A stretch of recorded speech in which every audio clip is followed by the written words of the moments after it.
It's 7 o'clock, according to AT&T anyway. On the July 8th, this is the select board meeting for the town of Jamaica.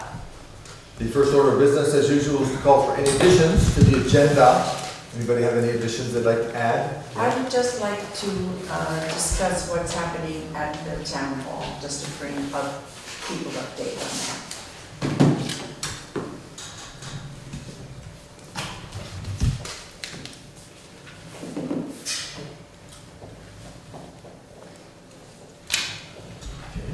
And I would like to add something. A short report from the Transportation Committee.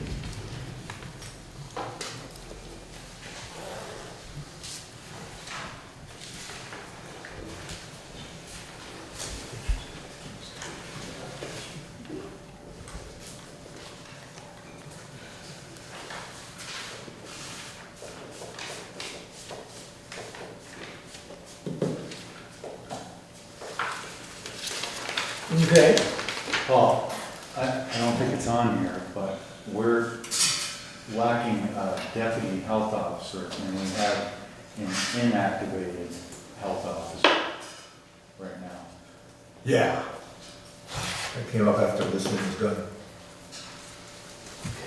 And, We should figure out what we're gonna do with that. right.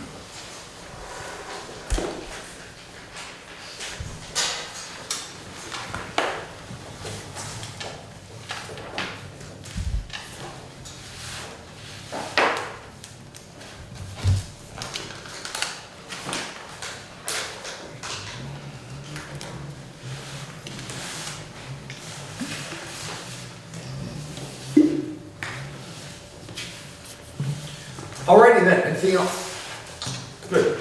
Moving on. First order of business is to approve the minutes. And we have two sets of minutes to approve.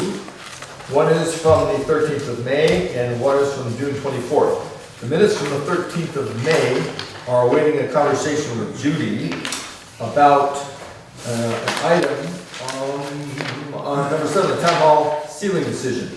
We had a question, we went to do these things, and the minutes say, Judy contacted two of the painters, and they said they would warranty the job at the town hall. My memory was they would not warranty the job. Which was it? Correct. Which was Second, correct? they would not warranty. They would not warranty. Right. Okay. So, on number 7, on the 13th, she and I sat down with the tape and went over it a couple of times, and it did sound like both ways could have gone. Yeah, Because we said would, and then wouldn't, and then we weren't sure exactly which way to go. yeah. So they will be amended to read would not warranty. Right. Okay, thank you very much. Can I have a motion to accept the minutes from May 13th as amended? I move. And do I have a second? Second. Any further discussion? All in favor say aye. Aye. Any opposed? Okay, the I'm minutes. abstaining because I wasn't doing it, so. All right, so we still have You still got the Three. Yeah, you can go. I'm voting 3 for approval. Yeah. Okay, so May 13th minutes are accepted as amended. Minutes from June the 24th. Do we have any additions, corrections, deletions? I have one observation in page 3. We're talking about postponing the water study decision. So it's the third paragraph down. Paul made a motion to postpone the water study decision until the next select board meeting on July 8th, followed by a town informational meeting, period, and the town vote to decide if we will move forward. And Oh wait, I put a period in there? No, just meeting and the town vote to decide if we will move forward to the water supply, the water Is study. that really accurate though? Because it kind of sounds like we're having a meeting after this meeting. yeah, that's what. Well, that's what we were trying to stop. Yeah. Was it sounded, because it made it sound like informational meeting, period, the town vote to decide. So we're gonna have an informational meeting and the town vote on the same night. And that's, by putting the word and in there, I hope that made it a little bit clearer. So this should be. But the plan is to have them both on the same night. When we were discussing it, there was a question about whether we could have the Australian ballot. And after researching it, checking out the rules, we cannot. In order to have an Australian ballot, we must have a town meeting to vote to have an Australian ballot, which would then have to be a subsequent town meeting, because you cannot vote to have an Australian ballot and have it at the same meeting. So that was just extend things internally. But that's not pertinent to this. Well, it's pertinent to the question about that, the change, so we're clarifying that, right? No? Okay, impertinent. Well, it's a different, Well, the time we want to make it clear why we're doing, make it clear why we're doing it on one meeting. I think we should put something there at a later date, take the follow by out, say, you know, Paul made a motion to postpone water decision until next select board meeting on today's date. And then in the future, we'll have a town informational meeting and a town vote to decide.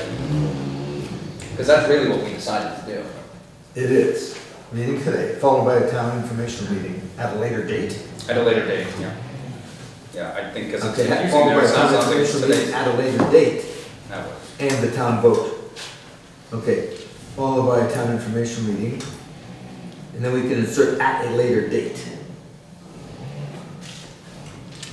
Which we did not decide that night. And then the town vote to decide if we move forward with the water study.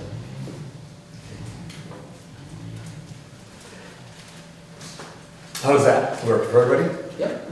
Okay, any further comments? No? All in favor of this accepting? I'll make a motion. Thank you. I have a motion, do I have a second? Second. Do I have any further discussion?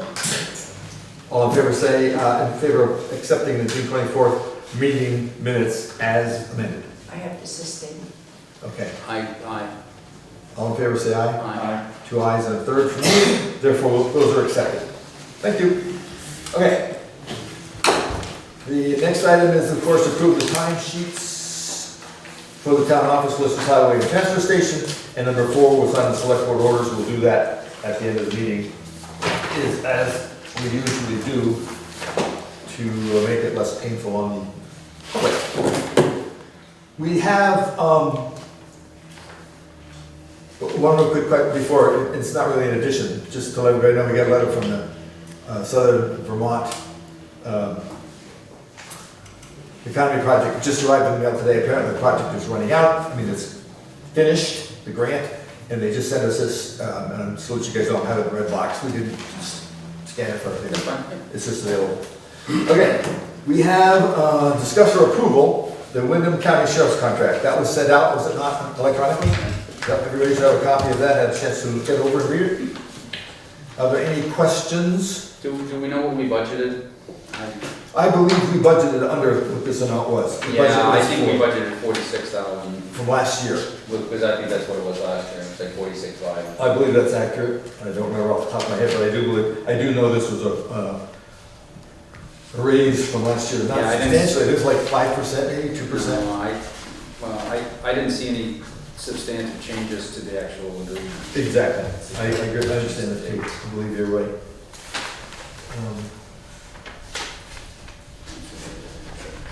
I'm trying to find a way to not.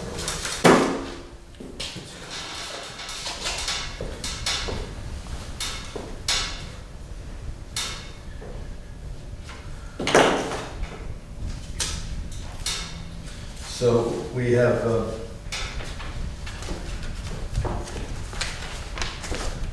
here's what-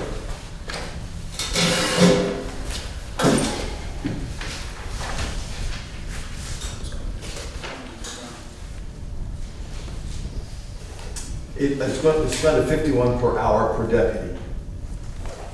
And, here it is, the sum, pay the office sum of $48,960 for the services provided under this agreement. Again, 51. So, last year it was 43,290, so they raised it by 5%. $5,000, yeah, which is something in the neighborhood of 10%. 5,700 actually. So that's the money end of it. Okay. Anything else we need to be concerned with on this? Like I said, it looks pretty much the same, Yeah, the budget actually came in last year at 51,000, so. 51. yeah, so- All right, so when we do the budget, we have the new numbers. So I move Yes. that we accept the budget from the Windham County Sheriff's Department That's I'll it. second. at the number, what was it, 48,000? 48,960. Right. You have a second? Any further discussion? All in favor of accepting the contract, say aye. Aye. Any opposed? Hearing none, the contract will be signed and mailed to them tomorrow. The next issue was a discussion for approval of Sullivan and Powers contract for the outside audit. This was sent to you all electronically and had a chance to look it over. This is pretty much, again, there's an increase, and I don't remember exactly, maybe you have it in front of you. There's everything increasing, but it wasn't substantial, I don't think. And I looked it up several weeks ago, and I looked it up. This is, for those of you keeping track at home, this is the company, Sullivan Powers and Company, are the certified public accountants that do our outside audit every year. That's, they've been doing it for a number of years, they know the way around town really well.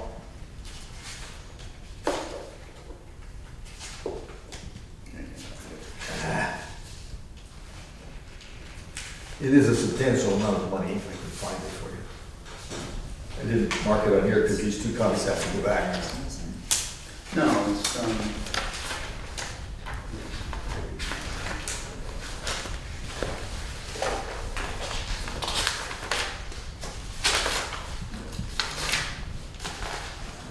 $17,500.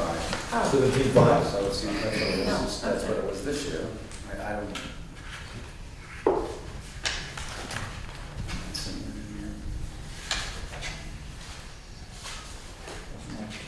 you found it on page 7. 16,000, 16,000 last year is what we did up to 16, so it's it's 1,500 over what we. Yeah, the minutes from last week say 17.5. 17.5, that makes sense.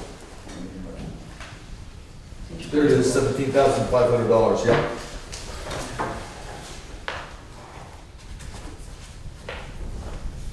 And last year was quite a bit, 14. So we anticipated an increase. Like 3,000 plus. It gets increasingly complicated with the money that we're getting in from the federal government, from Irene that we still have floating around. So I'll make a motion to accept the Sullivan and Powers proposal for $17,500 in the audit of our financial. A second. I have a second. Any further discussion? All in favor of accepting the contract with Sullivan and Powers, say aye. Aye. Any opposed? Hearing none, we will accomplish that tomorrow. The next item, I got a phone call, actually I got a letter and a phone call, I'm not sure which came first, from the Rawson family, asking to speak to the issue of the Rawson Schoolhouse. And Mr. Rawson? Yes. If you'd like to, just, you can stay down if you want. Oh, I forgot this too. Oh, okay, but introduce yourself to the camera. Okay. I'm Steve Rawson. I'm the president of the Rawson Family Association. We hold our, generally, the Rawson Family Reunion we have at the Rawsonville Schoolhouse since the early 1900s. I've got some pictures from 1912 of the dedication of the monument that's there for Bailey Rawson, the pioneer founder of Rawsonville. We've held our reunion there for many years. We'll be holding our 104th reunion coming up in August. And we got away from the building for a while because it went into disrepair. And when I became president about 10 years ago of the association, once you get to become president, they kind of don't let you go after that. I know the feeling. My goals were to fix the monument because it was in disrepair. If you look at some of the pictures here, the weeds were this high and you couldn't see the monument or anything. And to get the reunion back into the schoolhouse. We kept getting closer. We had it at State Park up north of here, and then for 2 years we had it at Jamaica State Park. And finally we got the building sorted out enough that cleaned out, and working with through Karen Amidon and Ralph Coleman at the time, get it sorted out and cleaned up. We at the time I have deeds that we thought we owned the property of the monument. I have deeds that show back from 1915, and when the property was transferred from a local family to Bradford Bailey Rawson. But we don't know what happened since then. I came up here one day, looked at the maps, and didn't find that little plot of land opened, and We're not looking to maintain ownership because I don't want to pay 100 years of back taxes on it. So it's about 50 by 50 feet from the road, goes back.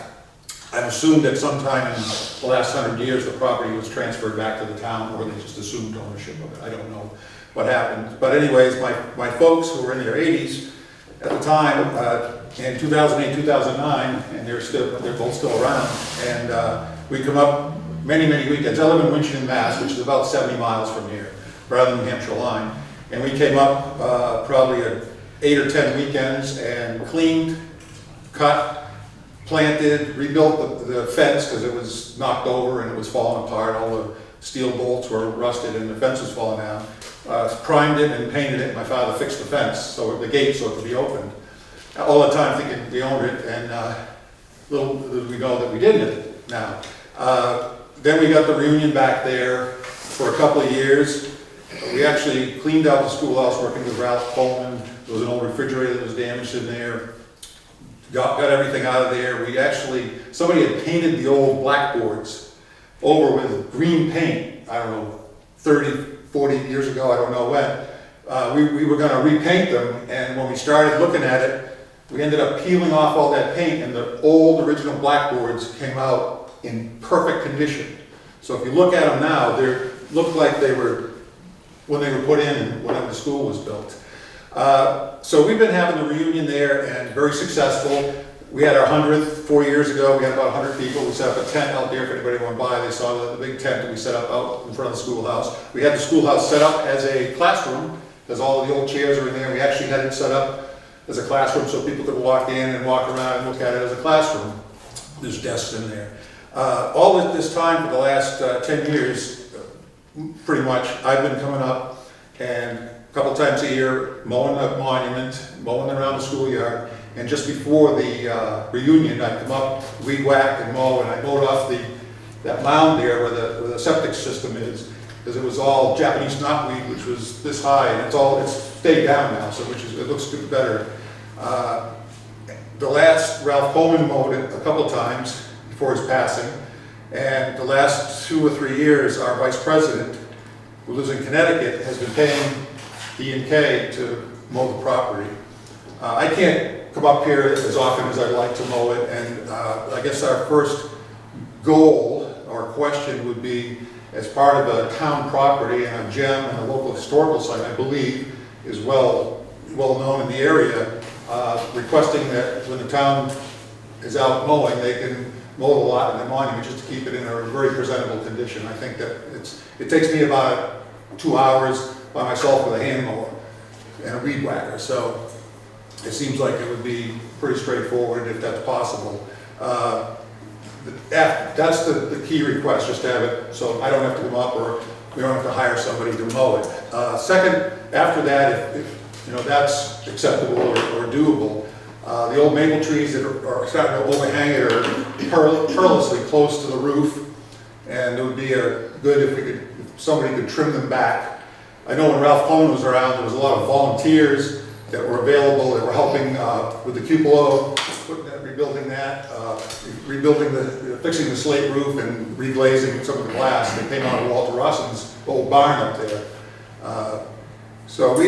The family is, my father came up here as a kid, he's 91 right now. I came up here as a kid going to reunions, and I would love to see the property kept up so it's presentable, and I think it's a great property for the town to bring school kids through and show them what an old classroom looked like. I think that would be beautiful.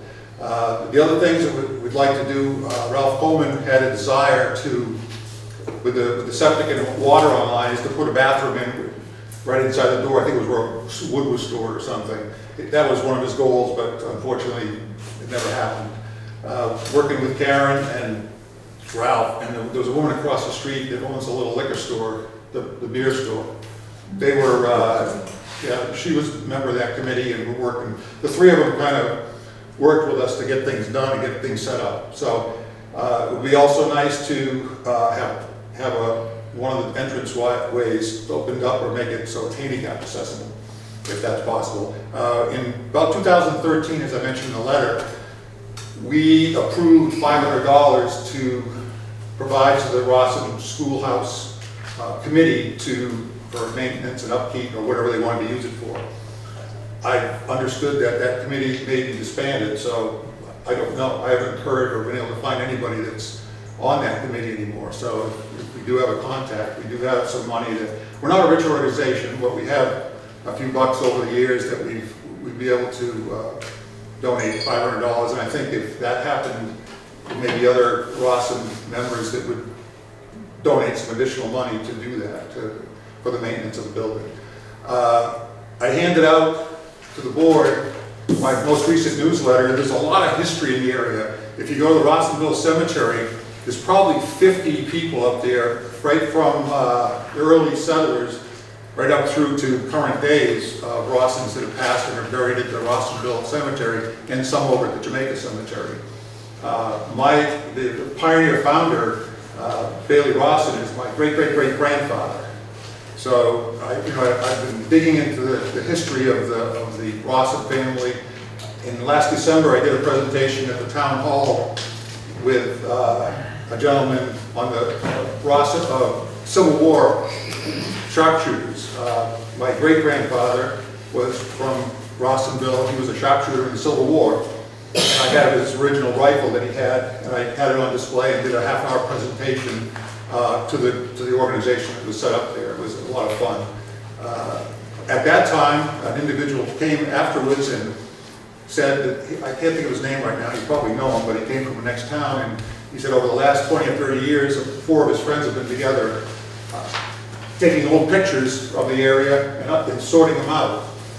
He said he had pictures of Rawsons in Rawsonville, and he sent me about 100 pictures. In that group, you'll read about the Stone Boat.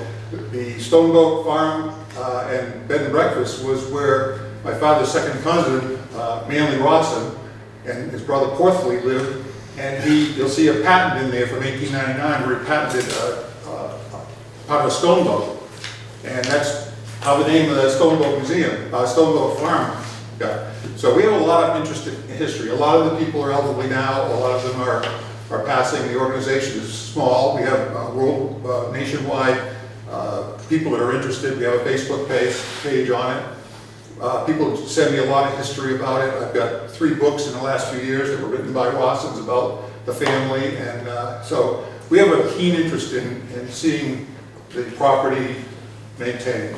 Ralph Coleman presented at our 100th reunion as he was in the last class in the reunion. But at our reunion, he was the last class that graduated from there, and he was very interested in maintaining that property and keeping it in good shape. So our plea is just simply, first, just if it can be mowed. Second, I went up there today and the road blocks off the entrance, so I don't know how long the road on Route 30, they've got it all dug up. I don't know if that's going to be done in a month. I doubt it. They dug it all the way to Route 11. Yeah, because they blocked off the entrance to the schoolhouse with rubble. So These, by the way, are the original deeds that I have with me. If everybody like to look at them from 1915. They're hard to read, but they're very interesting about the property. So I leave it. Would we have a copy of that in our records? Okay. The deeds? Yeah, this is also our town clerk. Okay. Well, these are from 1915. If I can leave you a card, if you don't have them, I'll send you a copy. I'd be happy. Yeah. Should have. Okay. I haven't got back to David. Yes. Have you ever contacted, or are you a part of the preservation committee in the state of Vermont? No. That might be something that maybe you would like to explore. For example, our town hall is a member of that organization. Well, the only issue is we don't own the property. The town owns the property. So, I mean, I'd be happy to work with somebody to try to do that, but it's really, I think, a town property. I don't know if it's up to, if it's... Well, I'm actually confused about that. Okay. In terms of how much does the town oversee and how much do you oversee We just do of that building? Because I periodic. know we just put a new roof on there.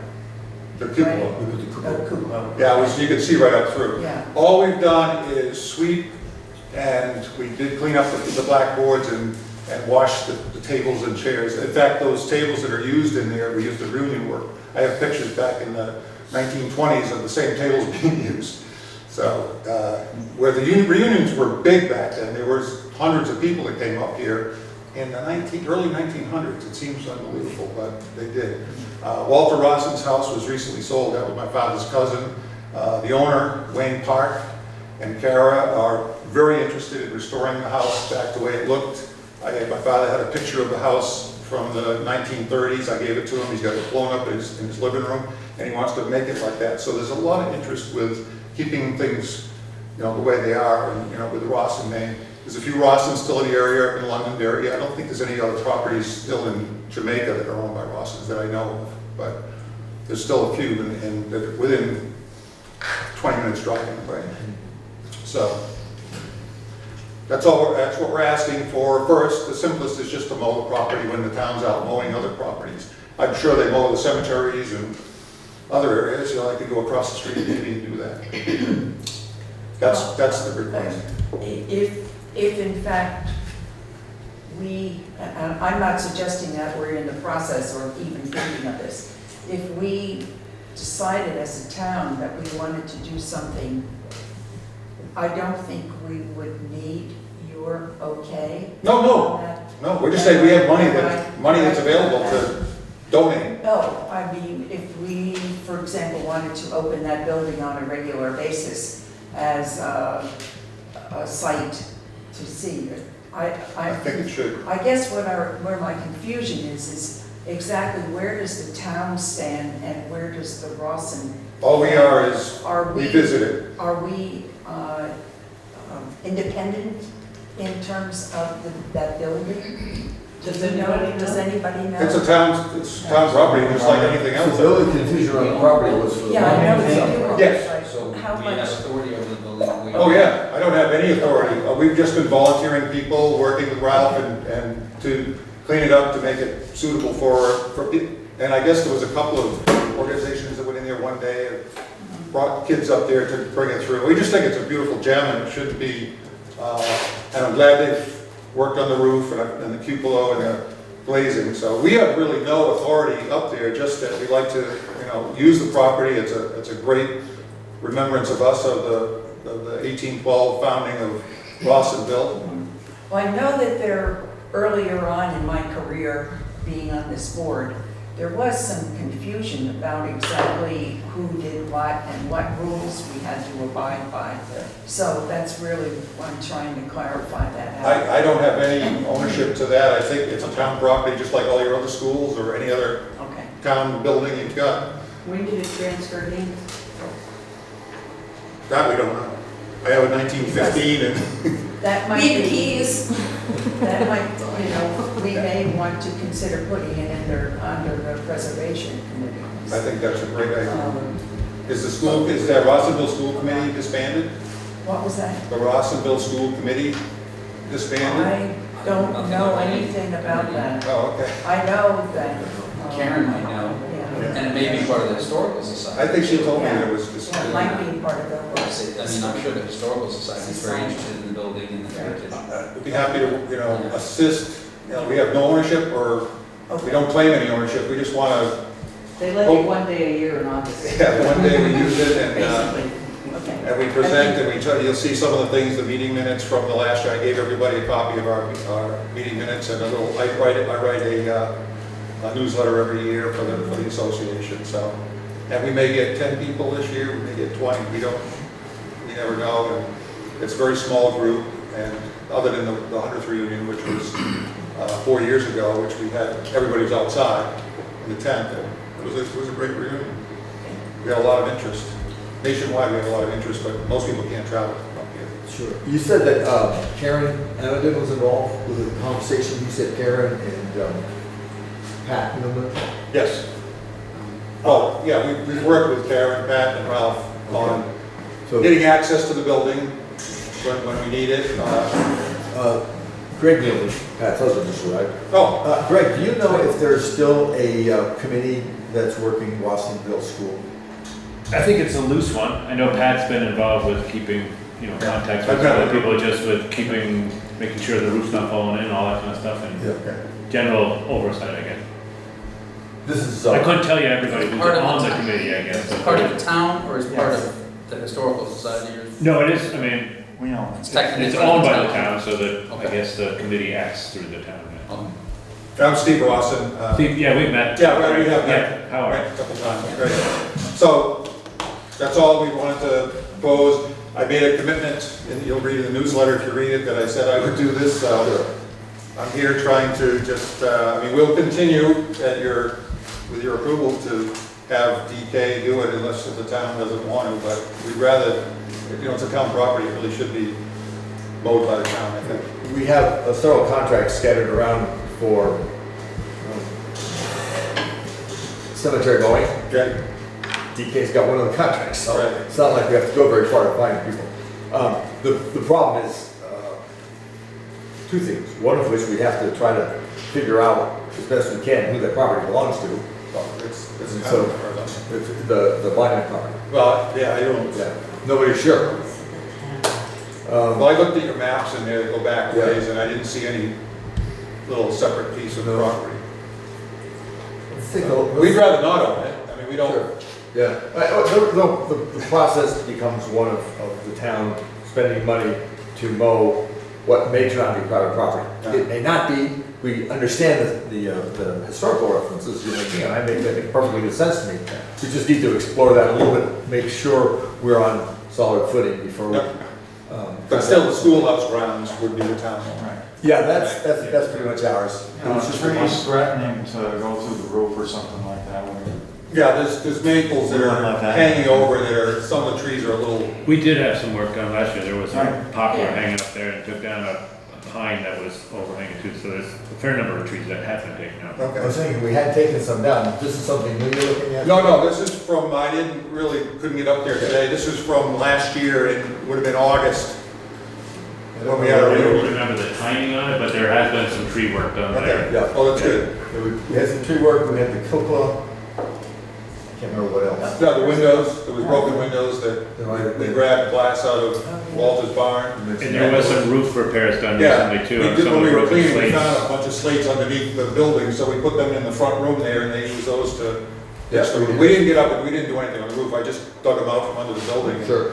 No, we have been paying some attention to those pieces, Yeah, and I think that's clearly ours. Like we do all the other buildings.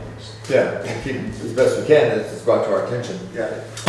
I mean, the roof seems like it's in pretty good shape, it's a slate roof. I know you can always open a can of worms, because probably a lot of the paint in there is lead paint, and we don't wanna do anything with that. Right now. But just to go in and just walk in, the floors we washed. Yeah. It looked really nice as an old setup as a classroom. Okay, so that part of it doesn't seem to be much of a problem. Let's just do some research on the property in question before we talk about contracting with somebody to do the mowing. Okay. And like I said, that we submit a contract request for proposal, people bid on it. This is a pretty small piece, I'm sure we can manage to make that work out. That's So, like 30 by 50, I think. yeah, yeah.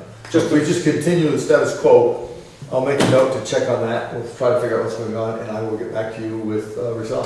Okay, you have my information. Thank you. It's all here, right? Yeah. Oh, I've got email from you. Yeah, you got my email. On the back page is my address and telephone number and email. On the last page of the newsletter, right at the bottom. Yep, right there. If this isn't done by August 17th, is it? Yeah. Are we legally able without any problems to go there and mow the lawn if it's not settled? I think, I would like to see things continue as they have been Okay, until we find information to put a monkey wrench into it. so we'll So continue this- with DK until Exactly. further notice. Yeah, until we figure out if we can justify the ownership question, Right. then we can move forward with the paying for it question. We just have to do things in layers because it's a bureaucracy. Yes, I understand, and I have no information other than these old deeds that was handed down Yeah. from president to president, and I just display them at the reunion, and Yep. so if you, So you said we've got sufficient copies. If not, Yeah. Sarah can get in touch with you. okay, yeah, just Scan let me or know the information's on the back page, Okay. and you can. Yep. Thank you very much, I Thank you very appreciate much. your Thanks for time. coming by. Thank you for coming in. Yep. Yeah, and not just for the town, thank you for the energy that you guys have put into that building and the monument. Well, I don't want to bore you, but I could spend hours talking about the local history of the Rawsons up here. Probably not tonight. They would blow your mind. About the Revolutionary War, the Civil War. All right, thank you very much. Thank you, appreciate your time. Not a problem. Thank you very much for your energies putting into this. I know the monument, this is a broken piece of the monument that was plowed in, and it was broken. And his parents in their meetings repaired. Yes. Yes, that's, yes, and that's the original. That's it. That was, Great, when you were in the Historical Society, you guys attended this at all, the monument? Do you remember? I have not physically or literally been part of the Oh, historical. you were not? Oh, okay, never mind. I mean, only the connection that we kind of loosely have with the mill building. Okay, all right, anything you need, just please ask. we'll do that. Thank you very much. Thanks for coming by. Take care.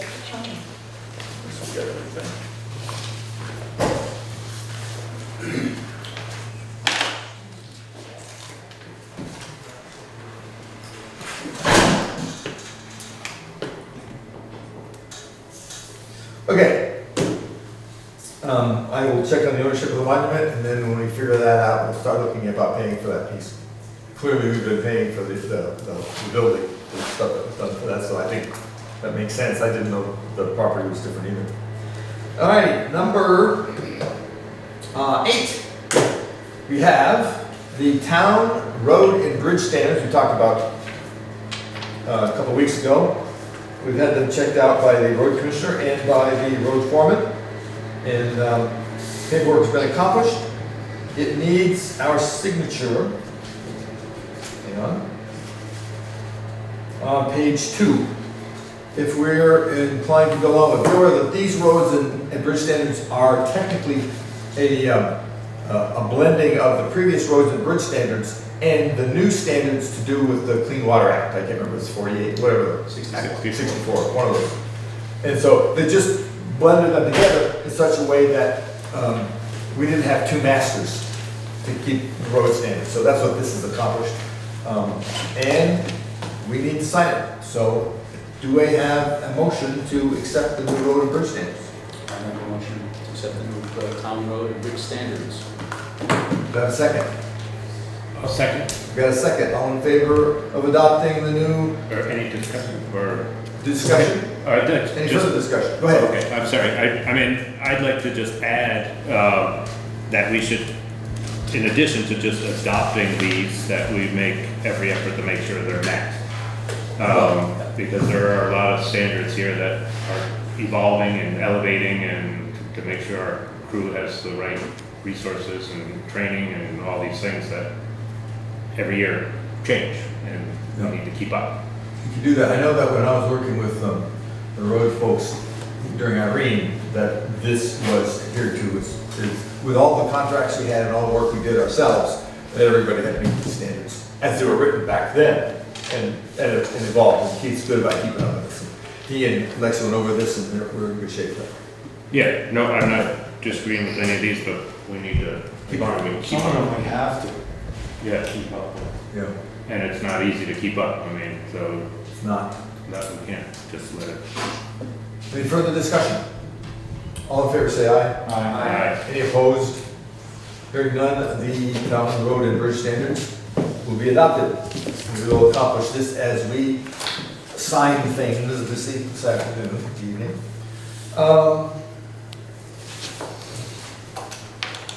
The next item is number 9, discussion of citizen proposal for speed bumps on Depot Street. We had a number of people several sessions ago talking about the speed issues on Depot Street. And the question was raised whether we would want to put speed bumps. We agreed that permanent speed bumps were not acceptable. So we had some information garnered about temporary speed bumps, but they would nonetheless be speed bumps. And so the idea was to hear from the public interested in the speed bump issue tonight to discuss that. Anybody from the board want to say anything? I've talked to a lot of people in town, and there are some people who support it, but I would say generally people do not support it. That being said, I'm not adverse myself to doing something else, putting crosswalks in, something that's less extreme, and people have even said that something that's less extreme, why are we putting speed bumps in right away? It'll change the character of the town. My also concern is, as a resident of Water Street, if we put the speed bumps on Depot Street, people are just gonna go down Water Street and speed down Water Street, so now do we have to put speed bumps on Water Street to slow people down on that road? So now the cost is exponentially growing as we add, 6 or 7 or 8 speed bumps. So, that's from a personal standpoint. So I support something like putting crosswalks in, putting some more signage in, see if we can get people to slow down. We still haven't got the information from the radar gun, and I'll contact the sheriff's department and see if we can get that information. I know they have to pull that out of there to see if if people are actually speeding or if that's helping slow things down. It's not there for a survey? Correct. No, it's not, no. They Because put it there to slow things down. usually Yeah.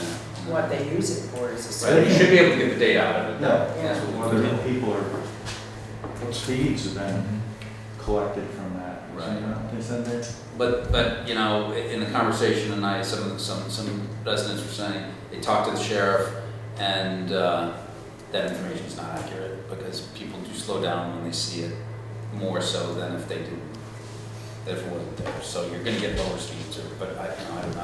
I'm gonna talk to the sheriff about that and figure out. Yes. I live on that street, and I'm speaking as a citizen and, a board member. I just have some concerns about, I got a call into, the Jamaica State Park, and they gave me some, one of the higher ups, for lack of a better phrase. I was looking to see, we know how much traffic goes in there, and a lot of them have campers, towing trailers, that are towing cars. And, my opinion, or my observation on that would be, that, just watching them come in anyway, they hit their brakes, and it makes, Tom alluded to it earlier, we were talking about it, it makes a lot of racket.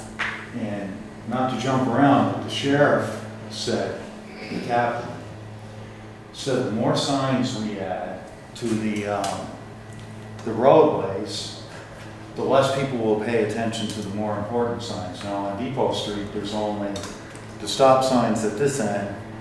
There's a speed sign across the street from me and a school sign. So, speed bump signs, but I was looking to see how many groups of motorcycles come in. I know the BMW groups come in, and they're gonna have to come to a complete stop and either walk over them or wobble over them. Priuses, I own a car that's got a 3-inch clearance. I don't even know if it'll clear those things, if they're similar to the ones up at the dam, but I think that it would make a lot of stop and go traffic, and it may do more harm than good.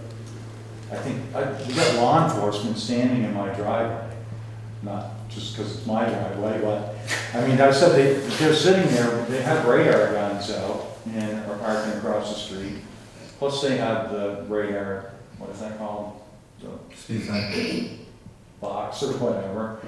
And we just adopted another budget where we're paying them a lot of money to enforce, the speed limits on that road along with the rest of the roads. It's not the only road in the town of Jamaica that may have some speed problems. And I believe Tom is absolutely right. I hear cars hitting the sidewalks, we call it curb burn. Yep. All the time, even when no other cars are coming on Water Street. They're just not watching it. Really makes an awful racket. So if extra traffic was coming both ways, say they were campers, I just think it would be harder on Water Street. I know myself, I go around. It's a longer street too, people could pick up more speed, and there are children who live on both streets. And really, it's sort of It's very bottlenecks narrow, by it is businesses, narrow, but As Depot Street's fairly narrow too, though. personally, I don't think it would do any good. I think it would do more harm than good. Greg, you have some thoughts on that? Nothing more to add, those are, many of my similar thoughts are expressed. Does it have a speed limit now of 25, 25? Yeah, Yeah. which is pretty fast, actually.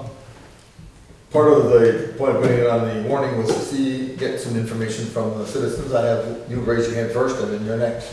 Dana?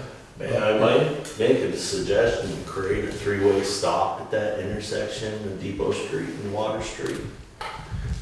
By the time the rig comes down and sees the stop sign, they will not generate enough speed to go past Andy's house and down through where the Valentines live. I mean, you know, when you come to a complete stop, you gotta get speed back up. By the time you get past the Stomsky Valentine residence, they're probably at 25. Unless you got a fast car on lead foot. Yeah. Is it an idea or an option maybe to look at instead of the speed bump? Which will- Brattleboro did that on the way by the Harrisville ski jumps. Right, stop sign after stop sign after stop sign, slow all that. Boy, does it slow me down when I go on Cedar Street. I mean, you know, to pick up speed takes a lot for my V6 to get I there. like your idea, I think that's a good idea. That's interesting, something to look into, definitely. You could paint the roads too. I mean, the crosswalks up by the church is all faded and gone. So that was one of the discussions you mentioned. putting Yeah, some we're adding crosswalks. crosswalks And I think too. all the crosswalks. You might even put a crosswalk in down by the bridge in Andy's house. There was supposed, when our other clerk was working here, she walked her kid down every day, and she suggested that we do that. And we had the new sidewalks, I think I mentioned in the last meeting. When they transition down onto the road, there's some braille there. One point's almost over to the old Brusso residence, it will connect there, and then there's another ramp that goes towards the bridge, you know, north, up towards here, that is in braille, and would go to the bridge sidewalk, which is, I don't think there's another one of those ramps, but I've seen kids getting off the bus there periodically, going wherever, so. New crosswalks. We should do that, I think we should do that anyway. Probably. Very It wouldn't be that big. a deal. It's a good, especially if the infrastructure is already laid down on the sidewalk. You had a question? I don't have a question, I have an observation. Okay, can you identify yourself to the camera? My name is Hazel Denton. I own the house at 67 Depot Street. That point where my house is, the road is an inflection. That's exactly where the road changes from coming down the hill and then going flat. Now I have a deck at the back of my house and I spend quite a lot of the time in the summer sitting on the deck. I am so aware of what a speed trap that is. Cars come straight down off the main road, down the hill towards the State Park, but also kids get on their skateboards and go zooming down. How much more dangerous can you be? Then there are the bicycles. They come whizzing down because it's great fun, and that's a danger too. I think to compare Water Street, which is flat and has a curve, to a road like Depot Street, which is shaped like a boomerang, is totally erroneous. It's apples and oranges. Depot Street is a speeding area that kids love to play on. And I hear it, I see it, and I would love to see some speed bumps to protect them. And if they could be speed bumps that could be removed during snow plowing, all the more to the good. But it is a speed trap. Stop signs won't stop them. Thank you. Yes. Yeah, I have My name is Marianne Bouchard. I live at 55 Pikes Falls Road, Jamaica. And going along with what Mrs. Denton was saying about about Water Street, I have another concern about Pikes Falls. As far as being a speed trap, and I'd like to see a couple of removable speed bumps. And there, I have a lot of traffic that whizzes by my house very fast, and they're trying to get up South Hill. They're picking up speed. I'm a mother of two special needs little girls. My little girls love to play outside. My daughter was nearly taken out by a truck last week. by someone trying to make that hill, the South Hill.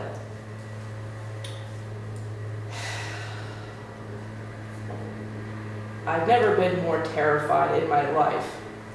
And it's not just the trucks that speed up South Hill, it's tourists on their way to Stratton that feel the need to hit the gas and go up Pikes Falls past properties where Airbnbs, where families rent, children are playing outside. It's terrifying. And if anything, I would really like to see a couple of removable speed bumps, just to slow these people down. It's just, my heart went right up in my throat, you know? Thank you. Yeah, that's, I hadn't come up yet, so I appreciate that. I know what you're talking about because there was that immediate hill, so people who know it, yes.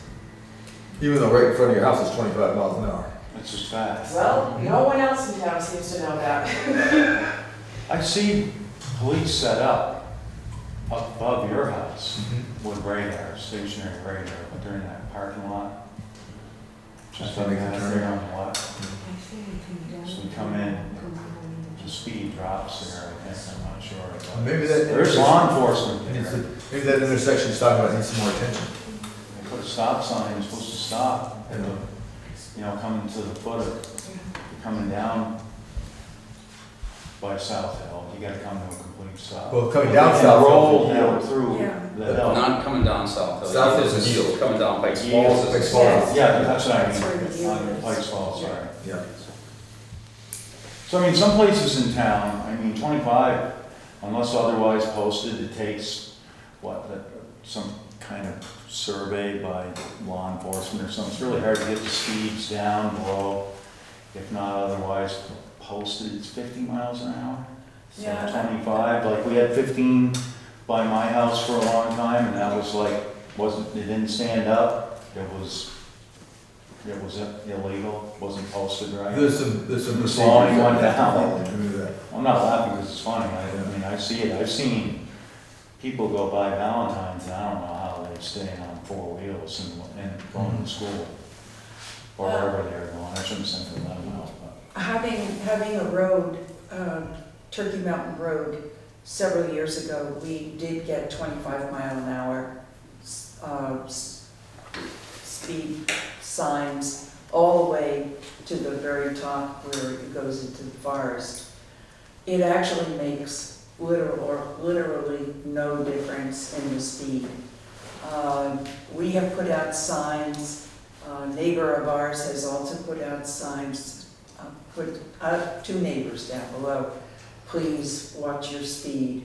So, you know, to make things 25 miles an hour, we still get people going down 45, 50 miles an hour. So it's just a problem that I don't know what the solution is. I don't even know if speed bumps will do it. Well, they'll It certainly is slow it down literally- for 2 minutes. That may be something to talk to the sheriff's department, about getting a little more attention on those. I had not heard that complaint before, but then, I can understand what you're saying, because I've certainly seen people do that, I just No didn't one's register. gonna got it when they see a speed bump, they're immediately gonna slam on their brakes. They might, that's the plan. Or they'll launch. Or they'll hit it, and not, and literally Launch. hit it and launch. If you go over them fast enough, you won't even feel them. There you go. No, I'm not kidding. Go low. Right. You know, you drop speed bumps all over every road in this town, you know, you're gonna have people in here complaining about Yeah.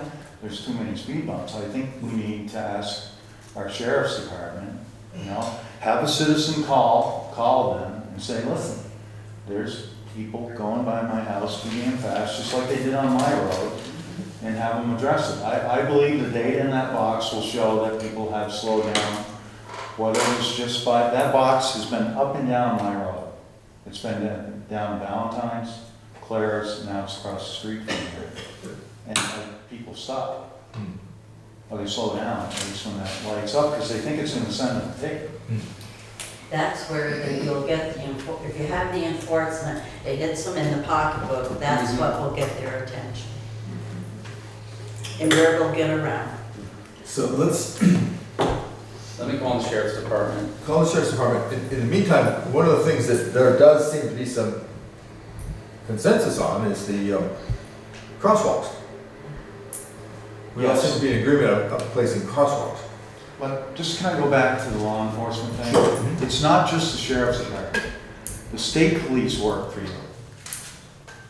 Yeah, they call it directed patrol. If there's they get complaints on a place, they'll be set up there with radar. You know, they get ordered to go there. You know, anyone can call. You don't have to call the select board to have law enforcement come and tell them you're worried about your kids getting run over. You know, that there's two entities of law enforcement there. Plus our constable, but we went on track. He doesn't have right. He's a busy guy anyway. We don't have police powers. Yes, we try. Right.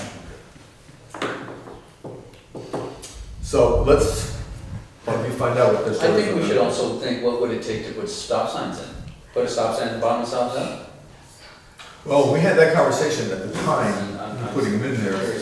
Yeah, they decided, the idea is to put the stop sign on the, I'm using my memory, we don't know how smart that is, on the Pikes Falls end, because people coming down South Hill were It's coming around that corner. coming around the corner, they're coming around, but they're also coming downhill. And you can't actually see somebody stop there until you're on the slope. And so therefore hitting the brakes at that point would perceived to be more danger than the people coming from Pikes Falls hitting the brakes. Because they get, first of all, people can see them back there and it's flat. But it's coming down the hill, hitting the brakes after making a corner and the slope.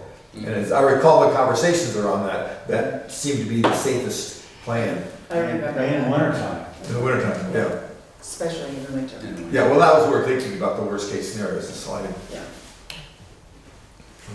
But, again, that was several years ago when we were talking about that. But I think, you know, at a minimum, we could put the crosswalk, I think. The crosswalk should be, I think we all seem to agree with the crosswalk part, but the stop sign down there, the three-way stop sign at Water Street's a new idea, so that may be something that would be something we consider, wrote that down. And to Hazel's point, you're gonna stop the kids from going down the hill, but hopefully slow down the cars going down the hill. Well, if they were on skateboards, they would certainly stop if they hit a speed bump.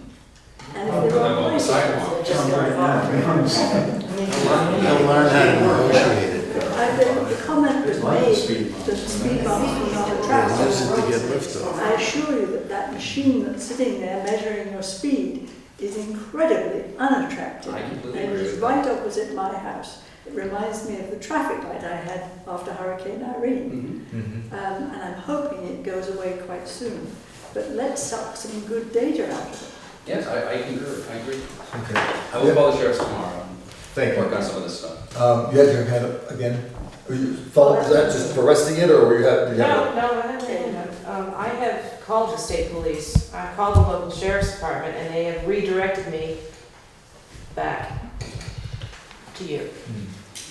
So I am not going after anyone because I'm worried about one of my kids getting run over. I'm bringing it to everyone's attention. Okay. I would rather gut my car on a speedboat than bury a 4-year-old child. Any day. Well, I think we probably concur with that. I would hope so. You're on that same street. I have seen cars. Can you identify yourself on the camera? Shirley Smith.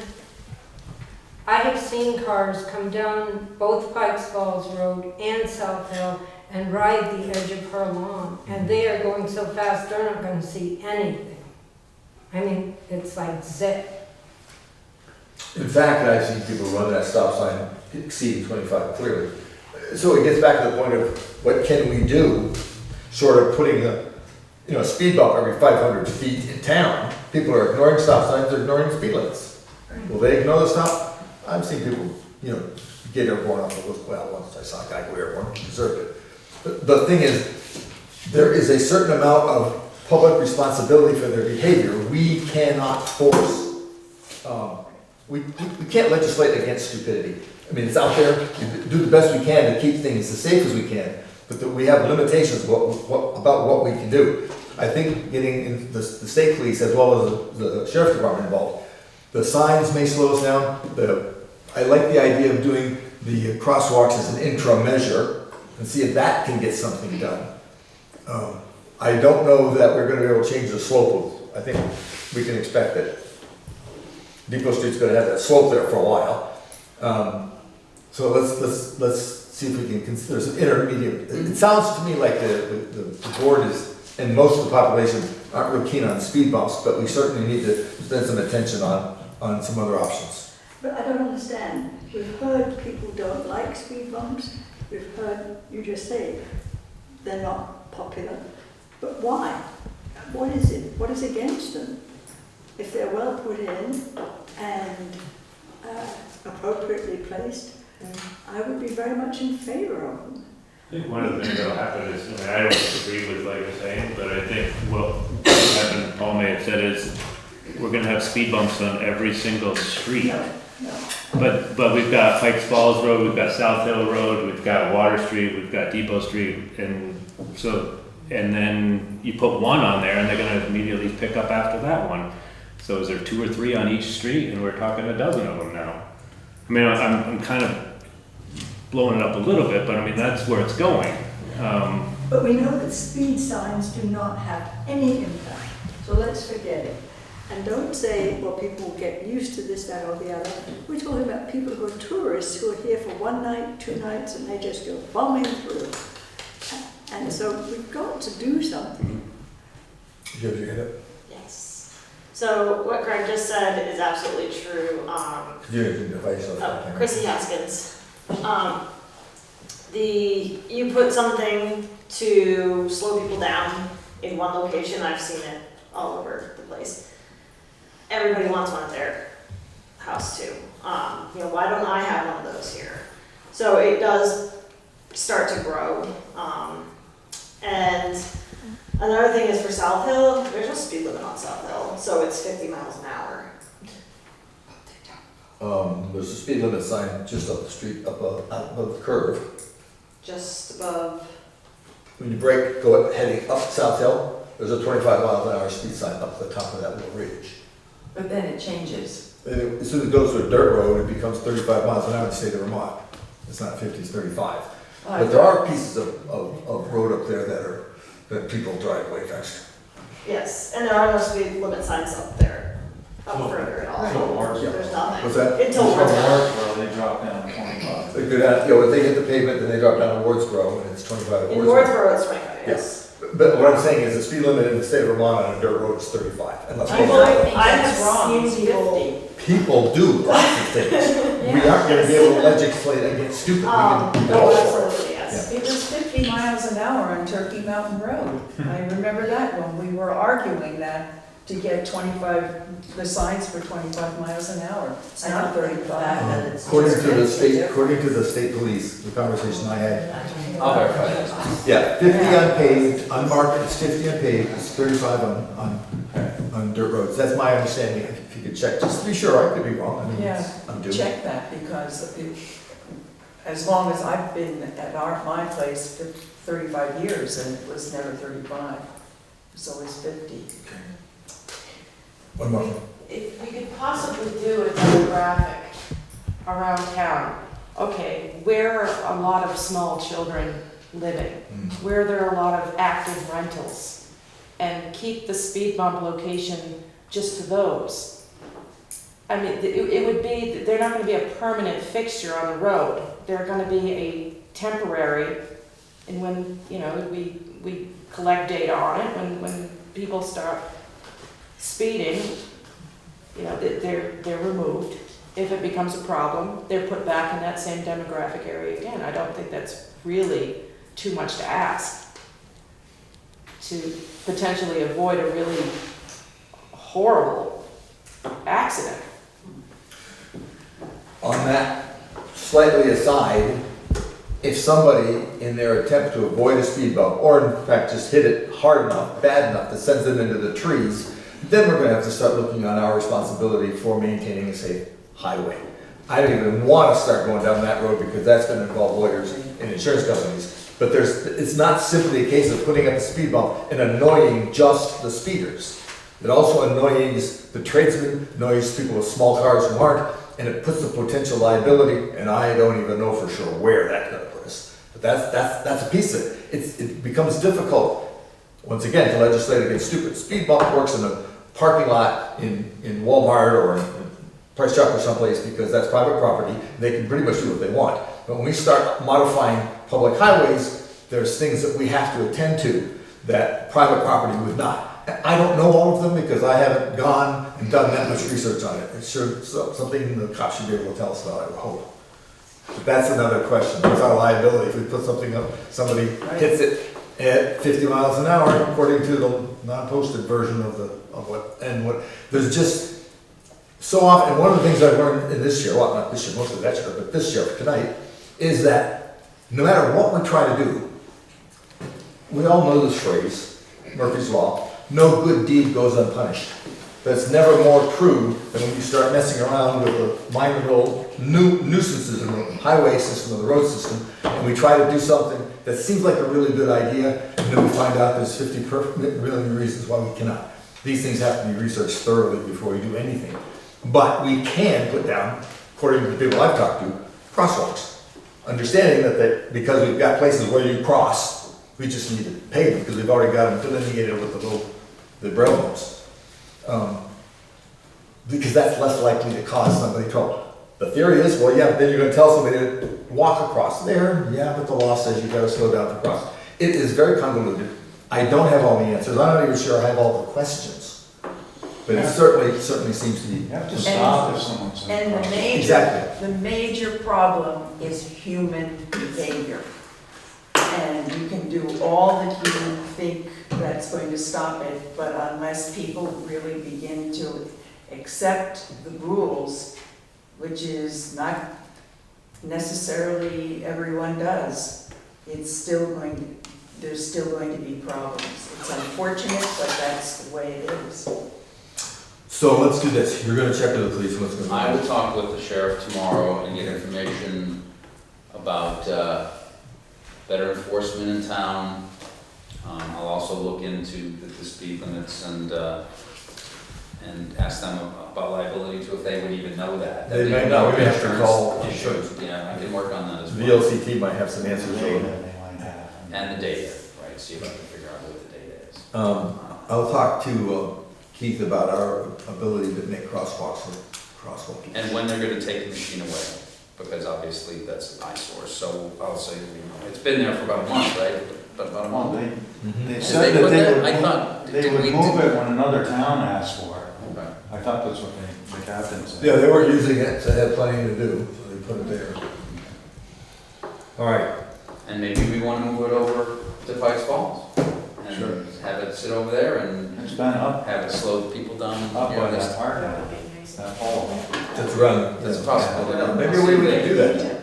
Is it? I'd like to get the data though, from here first, and then we can, Yeah. I'll speak with them tomorrow. One town in the area owns one, and they, Bonneville. is it Bonneville, they can Yeah. put it around, But, which is the deterrent. all right then. Thank you very much. These things give us something to think about and some good ideas and some good questions. The next item on the list is, we had number 10. We were going to have a discussion about parking versus landscaping. The interested parties did not get back to me in time, so that number 10 is scratched. So we're moving on to, before we get to the water search, we have 3 additions to the agenda. Judy, you want to talk about an update on the town hall, transportation report from Joel, and the deputy health officer, Andy. So let's do that before we get to the awarding the bid for the town water. Do I have your approval to go that direction? Everybody? Yeah. Good. Judy? Okay, just very quickly, the town hall is getting its work done. Stuart Barker has started working on the sill on the left-hand side of the building. He reported to me the other day that the sill towards the back needs to be replaced, but when he uncovered the sill from the steps to the front of the building, that was in good shape, so he feels that that should not be part of what he's doing. However, he said to me, the sill in the back of the town hall is in very bad shape, so instead of putting a sill here, it's probably, he's going to be working on the back, okay? Now, painting the ceiling of the town hall. BMW has the, and we did get to this point where we awarded them the project. And I have been talking with the person who is the painter, basically, and what he's looking for are times when it rains, that he wants to leave his equipment in there, and then when it rains and he's not painting outside, he can go in. Meanwhile, of course, as you all know, the summertime is a big time for the use of the town hall. So I have gotten the calendar of all of the events, and it's here and there and here and there. So he's still working at trying to figure out when he's going to do it. I suggested to him that he wait till September when things slow down with the use of the town hall and go in there and do the work. So he's kind of thinking about that as a possibility. Does he have any idea how long the project will take? No, he hasn't told me that. And basically, because when it's raining, that's when he would be working, so I don't think he could really calculate that. So that's where it stands. The work is getting done with the sill work, which, by the way, I think is the most of the two, the more important one to take place. And then the painting is, we're still trying to figure out when to do that. Keep in mind, in September, Jamaica Home Day is now in September. Yes, so I've got that on the that is calendar. there, okay. Yeah. The good news about that is it'll continue to fail that much more by the time it gets to painted. Other than that, you could tell them if it was a problem, that you didn't say that in the contract that you were gonna use that as a fill-in. That what now? That you know, if that was upsetting to you or the board, that he was gonna use that as a fill-in for rainy days, you could say that's not what it said in the bid. Oh. We didn't bid it that way, right? But, Yeah, I won't make any brownie points with Ray listening to that. I can imagine hearing that if I, went into a public place, but I think he'll do a good job and Yeah. like I That's said- why I really would like actually have it done in September when Right. he can just go and do it. Right.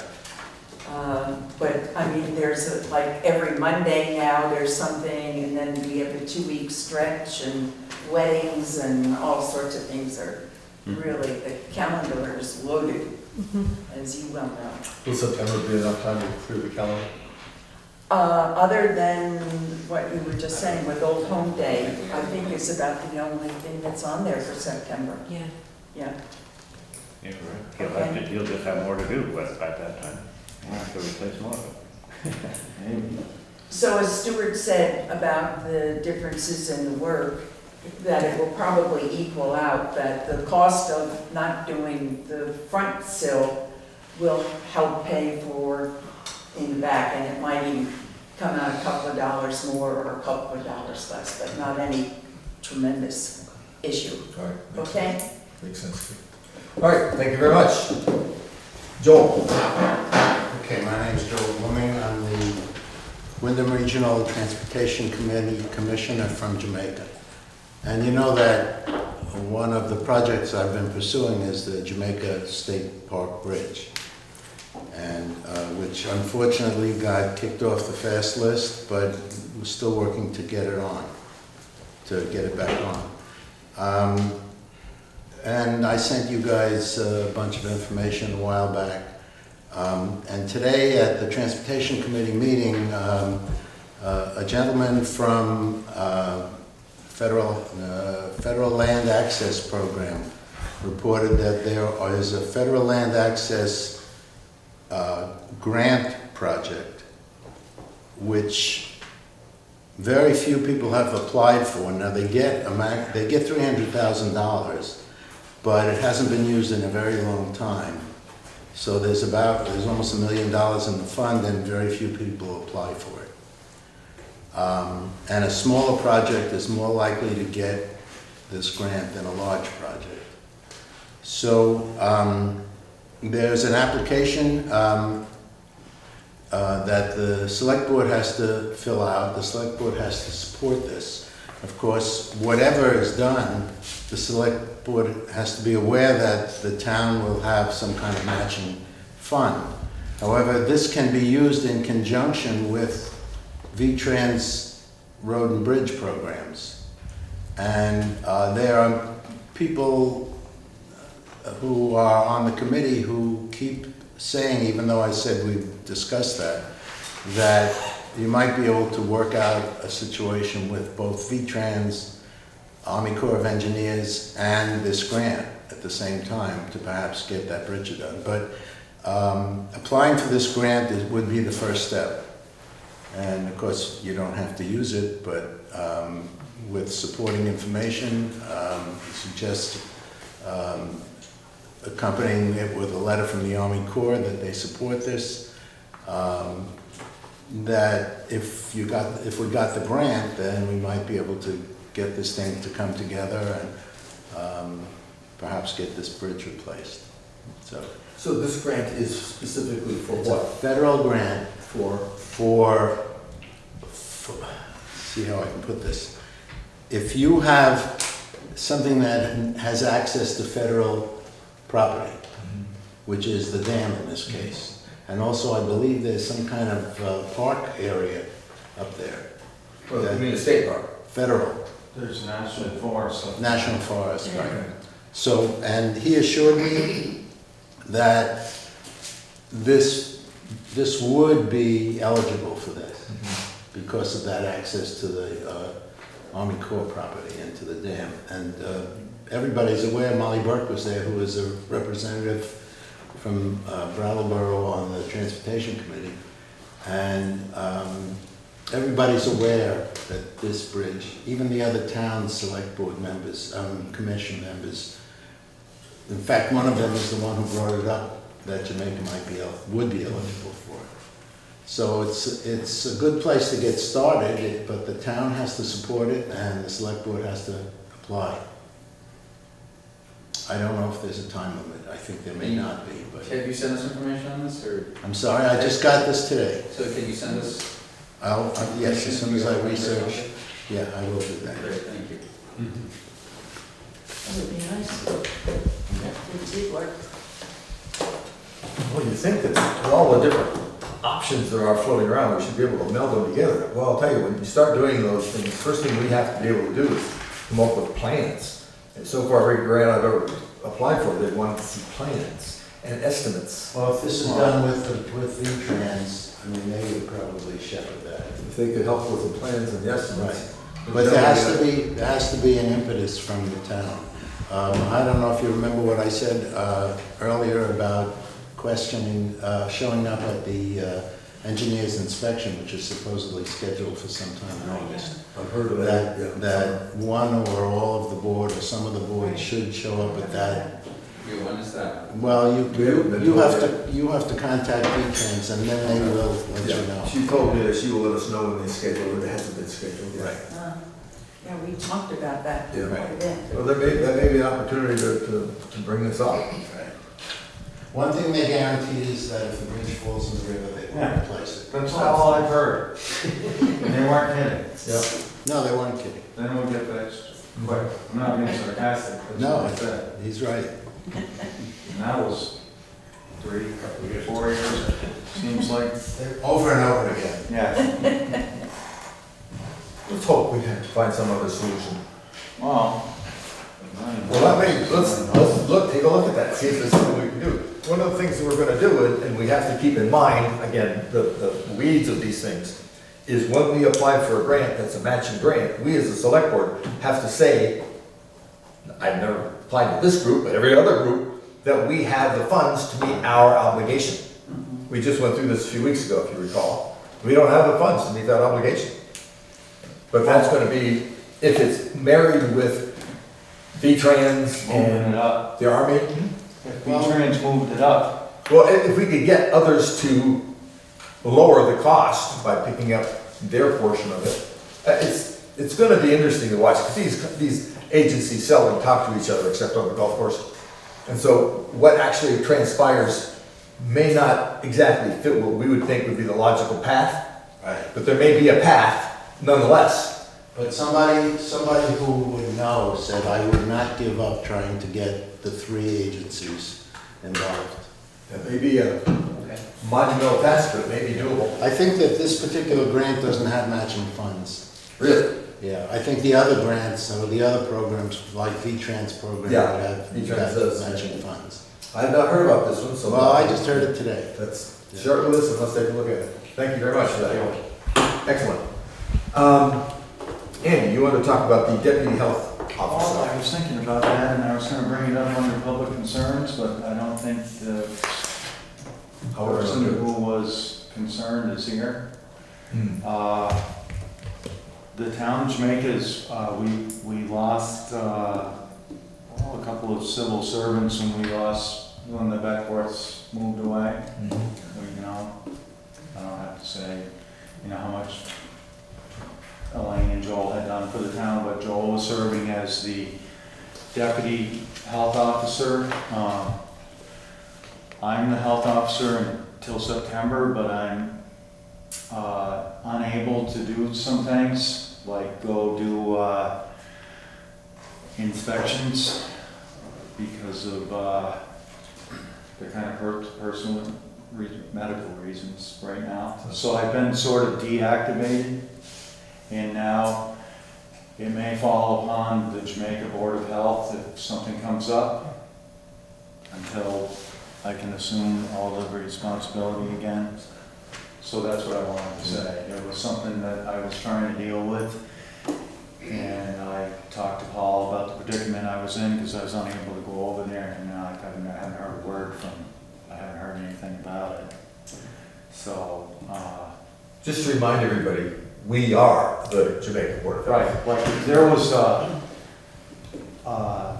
public safety or say a public health hazard, I couldn't just go run around and tell someone they gotta dig up their septic or you gotta do this, you gotta do that.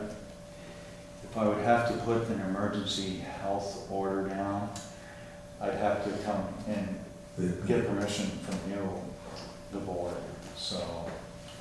And another thing that's happening is, I didn't want to bring it because it's wordy and it's kind of hard to understand, but the gist of it is, when you do a rental inspection now, the legislature has passed some new law where somebody else wants a report. And a lot of the town health officers are like quitting, and these unpaid positions are not worth tying up all your time and getting involved legally, even worse than before, or it's more of a challenge. So that's something else we're gonna have to look at. The state, the governor may see that it's kind of unreasonable, and they may change the law, but right now, they're really putting a lot on the town health officer that is an unpaid position. Jamaica has well, they might have put a stipend in. We did put a stipend in. That came But it from still us. isn't gonna, Yeah. you go and do an inspection, you're minimum 10 hours, if you have to go to court and all that. It's getting really complicated.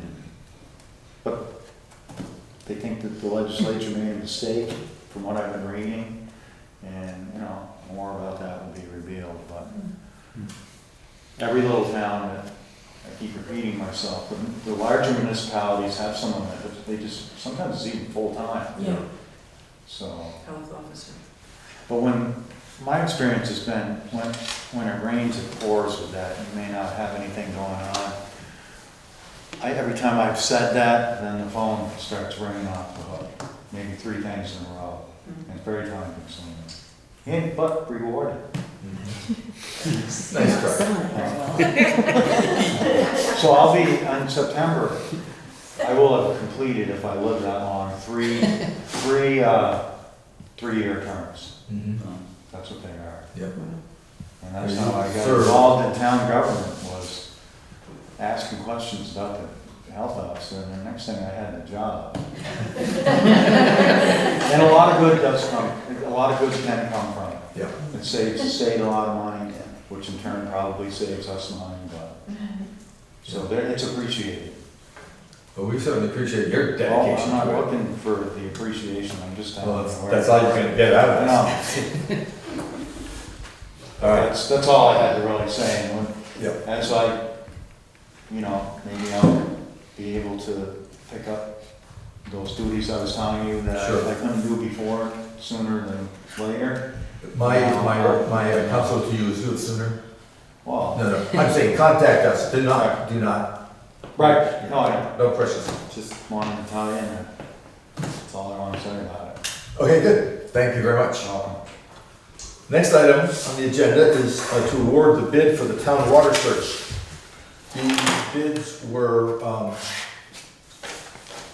These bids were circulated electronically.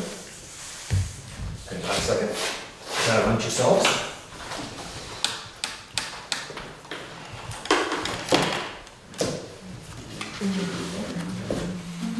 So who wants to be the deputy health officer? It's like a real estate, whoever speaks first loses. That's a ways I don't live here, I can't do it. 7 to Oh, you 10 can. years. But it may not be there in 7 years, right? We're telling you. May not, the rails won't be. Right. Same rule applies. The falls. Rails. They'll get replaced. There are rails there?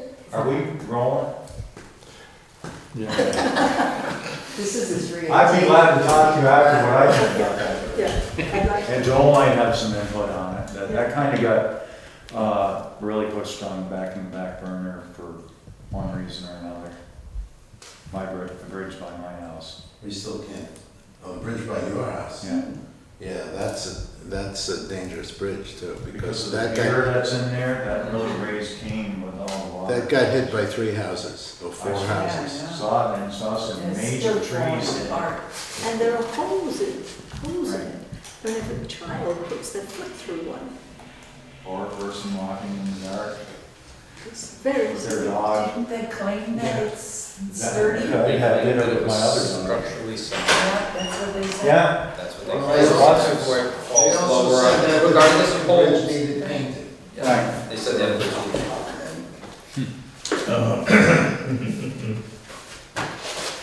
back. I'm back.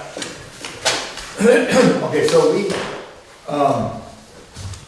Chrissy provided us with the handout. Everybody get a copy of the handout? You may not have because you weren't here, so that's one for you. And this was her summary of the 3 proposals from the engineering firms of Wright Pierce, VHB, and Otter Creek Engineering. They were some distance apart on some items, if you recall. Wright Pierce, who gave us the lowest bid, left a few things out, like 2 of the drill locations, for example. They had drilling 3 wells, but only testing one of them and not doing the full water quantity testing. So it wasn't exactly, they were apples to apples, but they were like Granny Smiths and red ones and different flavors of apples. But at least they were apples. So we'll give you that much. Any further discussion on this? We need to make a decision tonight about which group we're going to go with. Then on the 16th of August, 16th of August? 17th of August. 13th?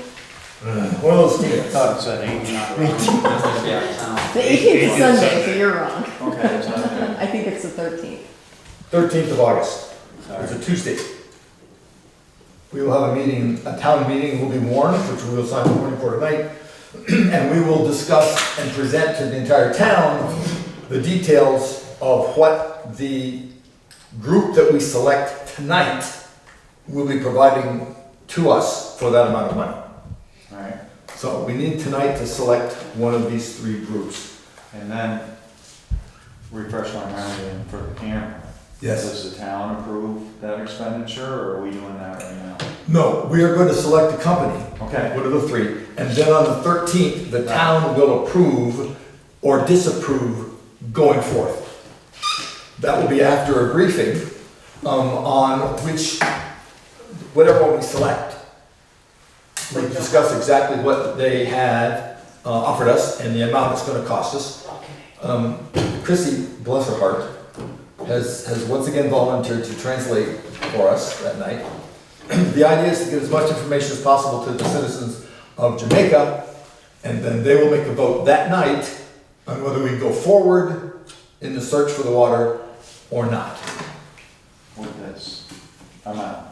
With Exactly. whatever vote we decide Yes, tonight, that's right. we have no authority to spend the money. The Right. town must approve the That's expenditure what I'm per town meeting, per the article in town meeting. all for. To your point, I suspect that if we were to really boil this down, the select board has the authority. I just don't think any of us want to do it without making it very clear to everybody else what's going on. Right. Even No, if we I guess have. there may be a board member who is against the whole thing anyway. Sure. What I'm saying though is as far as the authority to do so, we're the elected officials and this is what we're charged with. We could go ahead and do it. But I think it's wiser to have everybody involved with this decision, not just the 5 of us. So that's what I would like to go forward, unless someone has another thought. I have not another thought on that, but I have a question. A point of clarity, and I don't know if Chrissy had mentioned it or if I got it. I just have one suggestion. I would strongly suggest that when you schedule the meeting, that you send out a notice of what the article, how it's going to read, and the time and place for the meeting to all the voters on the voter checklist. I mean, or at least one per household, because not everybody reads the newspaper, not everybody gets cable TV to watch the meeting, and not everybody goes to the post office to see the posted notice. We should take that up. I think that's a great idea. Yeah. Just like you would when you send out your town report. We It wanna might have- not be we one wanna sheet have- of paper. We want to have as much participation. I concur with that. We don't With a want it to be link. decided by 20 people who show up. When we vote on the warning, then we will also add to that. We decide whether it'll be sent out in that fashion, or the usual fashion of posting it on telephone poles, whatever we do. Well, I'd like to go out in the mail. That, First time. there's some value to that, and I think you guys are at least on board with that. So when we do the warning, which will be after we do this, then we can add that into it. I have another point related to that, but maybe we want to do it when we do the warning. I don't know where the date had come up with, and I'm thinking maybe to getting more involvement. A lot of people are on summer vacations in August. We have a 30-day window, between 30 and 40 days. I mean, Oh, we'll be because of here the on price? 13th. I'm not here on the Yes. 13th. Because when we warn these things, oh gee, So, but we haven't warned anything yet. well, I've got them written up, we just haven't. Yeah, it has to be approved for us. We have to approve going for a warning, right? We have to approve the warning. Yeah. But we don't have to approve it for that day. It's Right. just a suggestion. It's just a point that we may get better attendance if we do it after Labor Day. Or we do it towards the beginning of school. School starts when, Okay, let's August. do this. Just another point of discussion, maybe we'll do This that is later. getting deeper into the warning. We'll go into Let's that do one. this, let's go step 1, Okay. then in step 2, we'll take that into consideration and figure out how to best manage that. Because we got some legitimate points, I don't know, I can't remember exactly.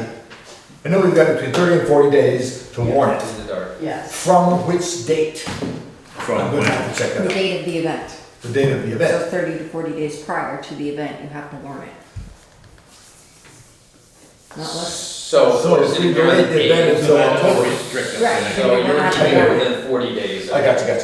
All right, let's delay the morning chat until we get this one done. I have a question. Mhm. Are we voting for phase 1 and phase 2, or just phase 1? We're voting for the company Or the predicated on company? their bids on 1 and 2. And I guess related to So that is what that- my question was. Go ahead, That's making that, are we then proposing for the town to complete the whole project? We're proposing that the town understand the cost of completing the whole project. We Gotcha. don't necessarily need to go to phase 2. We can just go to phase 1. Right. The person of the agency that we hire and say, we got to phase 1, you guys are just out of luck, and we don't have to go any further than that. And we'll stop at whatever it is, the 20,000 or whatever that cost is. So we're not at this point, we are not voting on the package, we're voting on the individuals I understand to that. present that.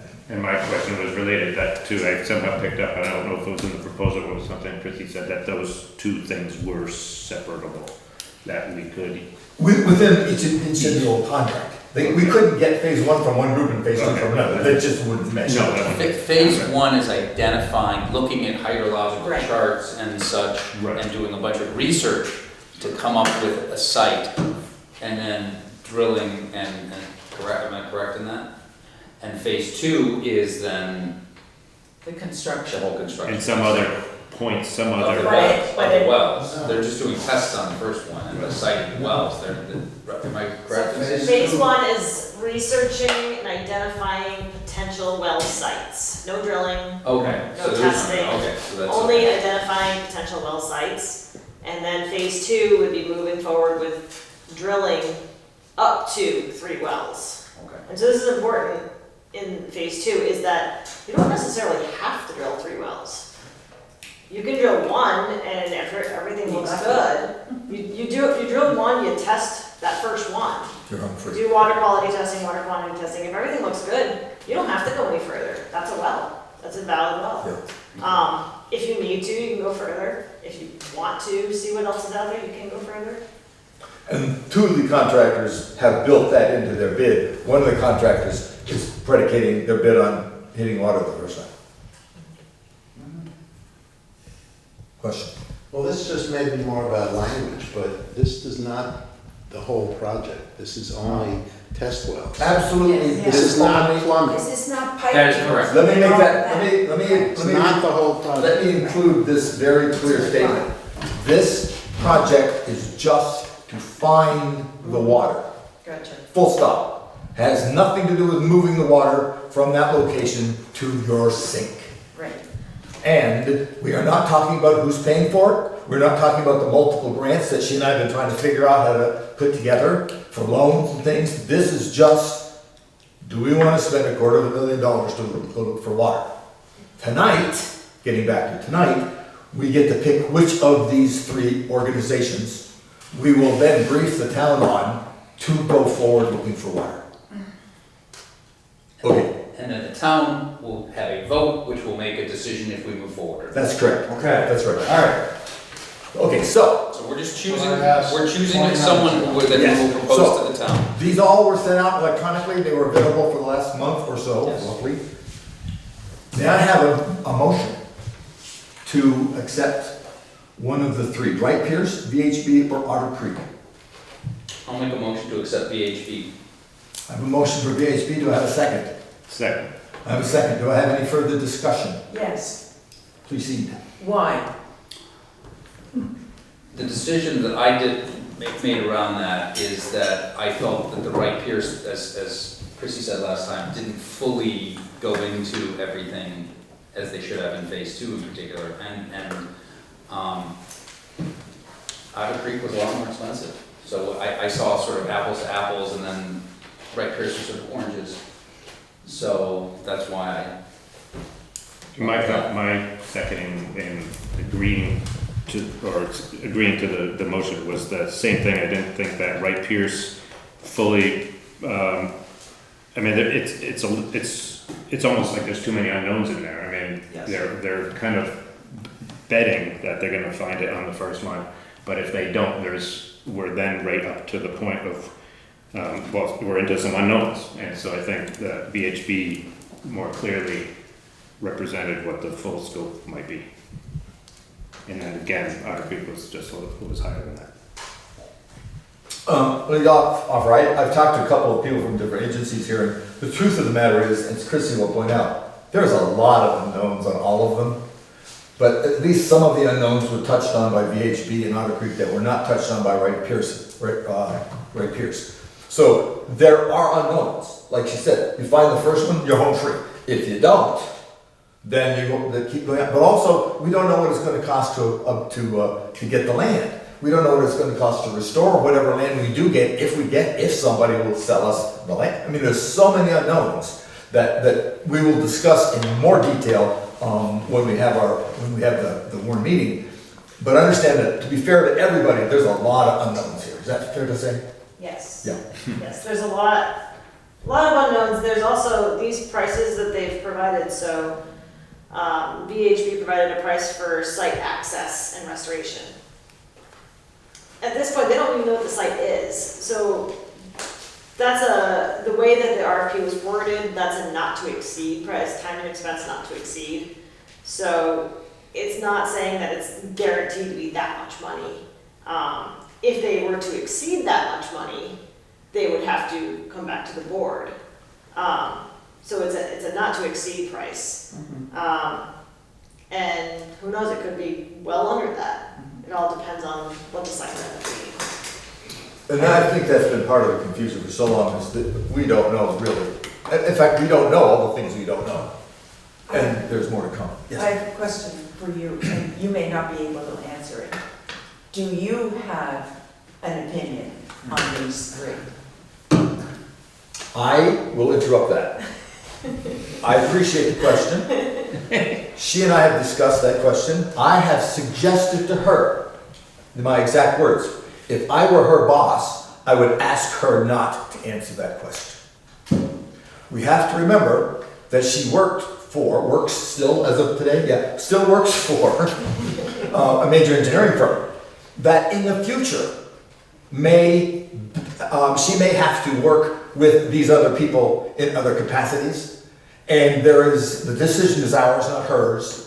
And if I were her boss, I would not want to contaminate my future relations with other agencies by having one of my principals stand up on television and vote against them. So my advice to her was to be polite, but not have an opinion. Is that pretty much the way our discussion was? Aside from that, too. Yeah. I know you weren't at the last meeting. Right. I think that it was explained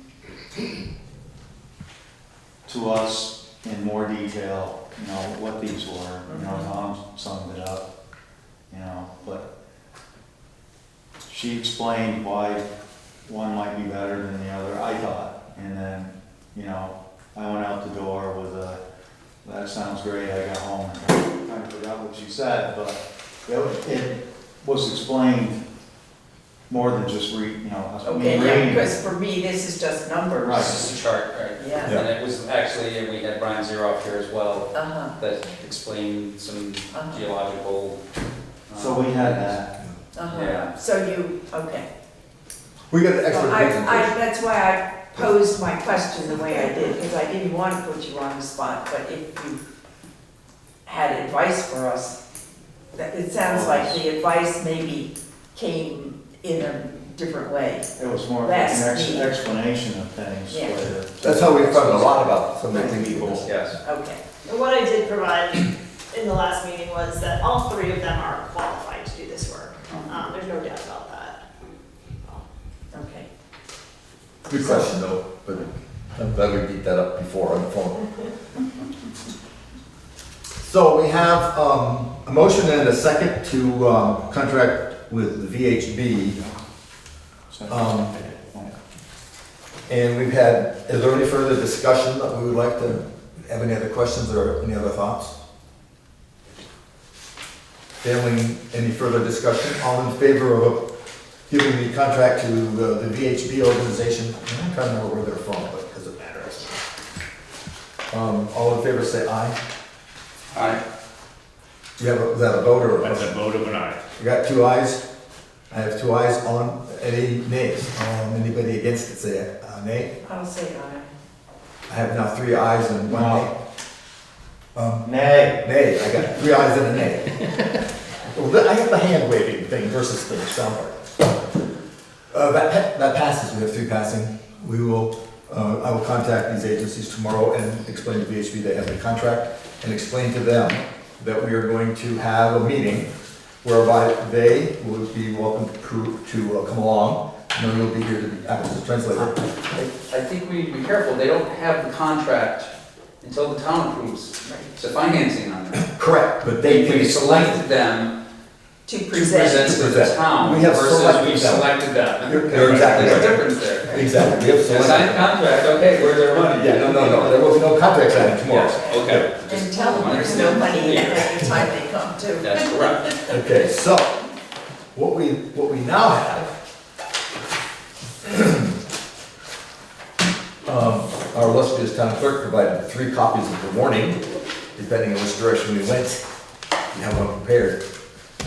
We were discussing the warning, we may want to modify this a little bit. The warning says the legal voters of the town of Jamaica in the county of Windham and state of Vermont are hereby notified and warned to meet at 7 p.m. at the town hall in said town of Jamaica on Tuesday, the August 13th, 2019. We may want to still fudge around that tonight. To transact the following business and act upon the following articles. Article 1, shall the voters of Jamaica encourage the select board to continue pursuit of a public water system by contracting for exploration of a water source with VHB for approximately $203,990 plus site permitted. Article 2, if Article 1 passes, how shall the voters of Jamaica choose to pay for the water source exploration? And then approved as a legal warning of tonight, and we'll all sign that. Now, the question came up earlier about the 13th of August. You're reminding me that we have that 30 to 40 days is prior to the town meeting.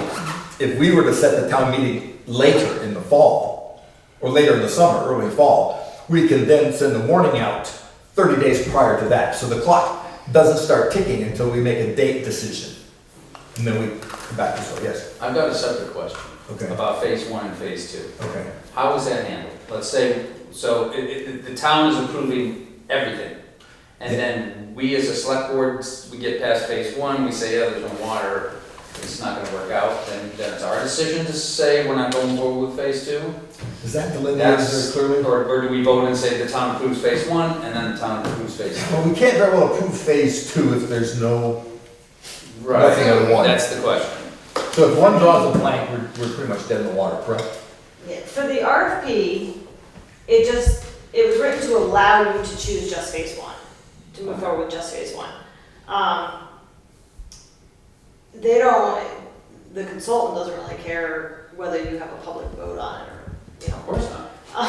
We care though. Yes, so for the way the RFP was written, it doesn't really matter to them how you choose, whether you do phase 1 or phase 2.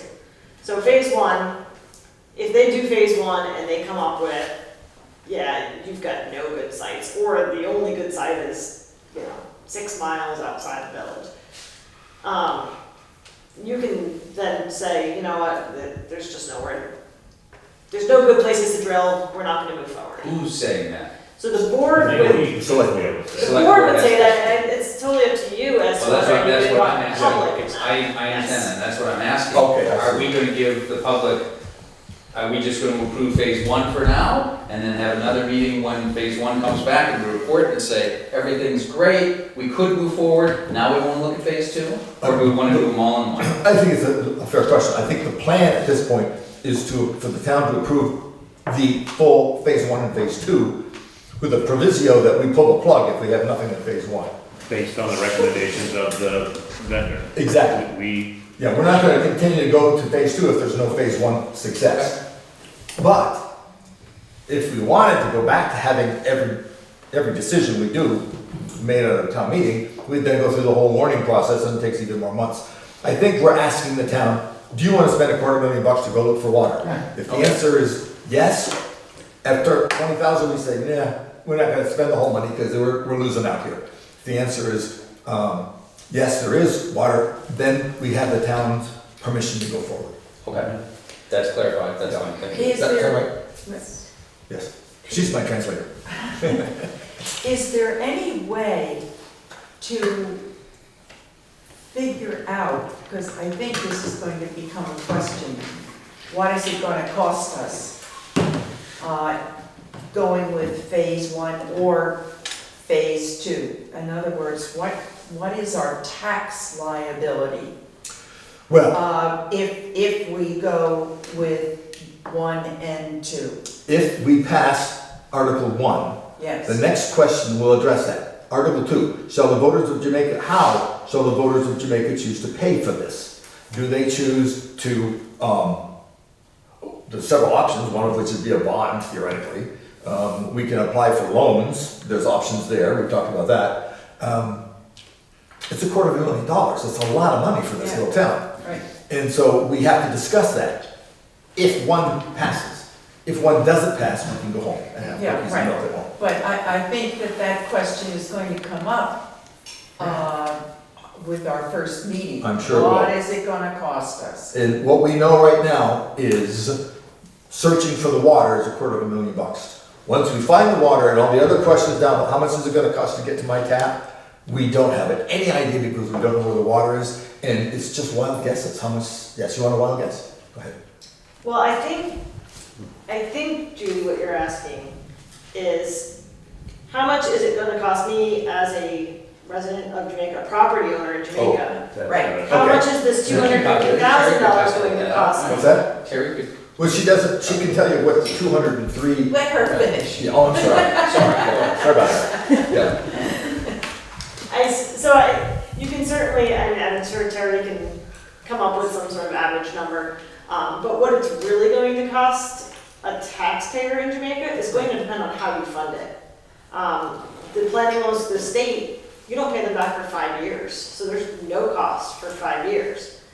If you don't have forward progress, then you have to pay it back within 5 years, so it's 20% per year. If you have forward progress, things just keep rolling and eventually get rolled into a construction loan at whatever the construction loan terms are at that time. So, I would have the question though, if this well went forward, when does the process start? As usually, if you have sewer and water, you have a fire district, and it's only the users that pay for the cost of it. So there's some point there, you've got to separate. And that question is gonna come up when we get into here, because there are people outside, according to the Dufresne survey, outside of the immediate town, are saying, yeah, I understand the value of having water in the town for all of us, you know? Right. So we may up here on Turkey Mountain Roads, for example, be willing to cough up a couple more bucks in my taxes to support the future growth of the town. So there are people on that side of it who would argue that. There are other people who say, you're not helping me with my well. No So way. it works both ways. So we have a legitimate question from both sides that has to be explored, but not yet. Yeah, but it seems to me that if you're gonna spend $250,000 to find water for just the village, then maybe just the village should pay for it. Maybe the whole town isn't gonna want to. And that's under Article 2, how shall the voters of Jamaica choose to pay for the water source exploration? That's Article 2. Okay. That discussion will take place if Article 1 passes. We understand, there's an awful lot of unknowns here, but you've got a legitimate point, and you and the people who have that point need to be represented on this date. Because we're gonna get people from both sides. Yeah. Because I know exactly what you're saying. And because I live out there, and I know there are a lot of people that are in favor of perhaps helping with the town buildings worth and not involved with private homes. So it's another possibility, yeah. And then there are people who will share whatever, and then there are people saying just what you said, no way, Jose. It's a tough question, Joel. So I think that the second article is a little too broad then. Too open. Because people won't really know what their choices are. So then we present them, especially There has to be the information about the possibility of grants, the information about different ways, the information about how income affects loan acquisition and whether a water district can get more money because there's a lower, what am I looking for? You're talking about the cost of... Right. Yeah. Lower income level in the village than there is in the homeowners. And So those this all need has to be to presented to the be, town. this needs to all be enumerated. It needs to be presented to the town. This was open as, what shall we do? We can, in Article 2, say, bring us more information. The town can say, bring us more information. Here's the 3 big ideas we'd like to have back. So there's plenty of nuances of how to manage that, if we get past Article 1. My difficulty, and this is something we've talked about all along, the first question people want to know is what's it going to cost me when the water gets to my pipe? Yep. And there are so many unknowns between here and there that I have no answer. And because of that, I'd like to do this just a piece at a time. We're here now. So, And that's what we're here There's for. too many, like Joel We've said, got there's too to- many options for Article 2 right now to warn that, as it's too open-ended. Well, we need a warning.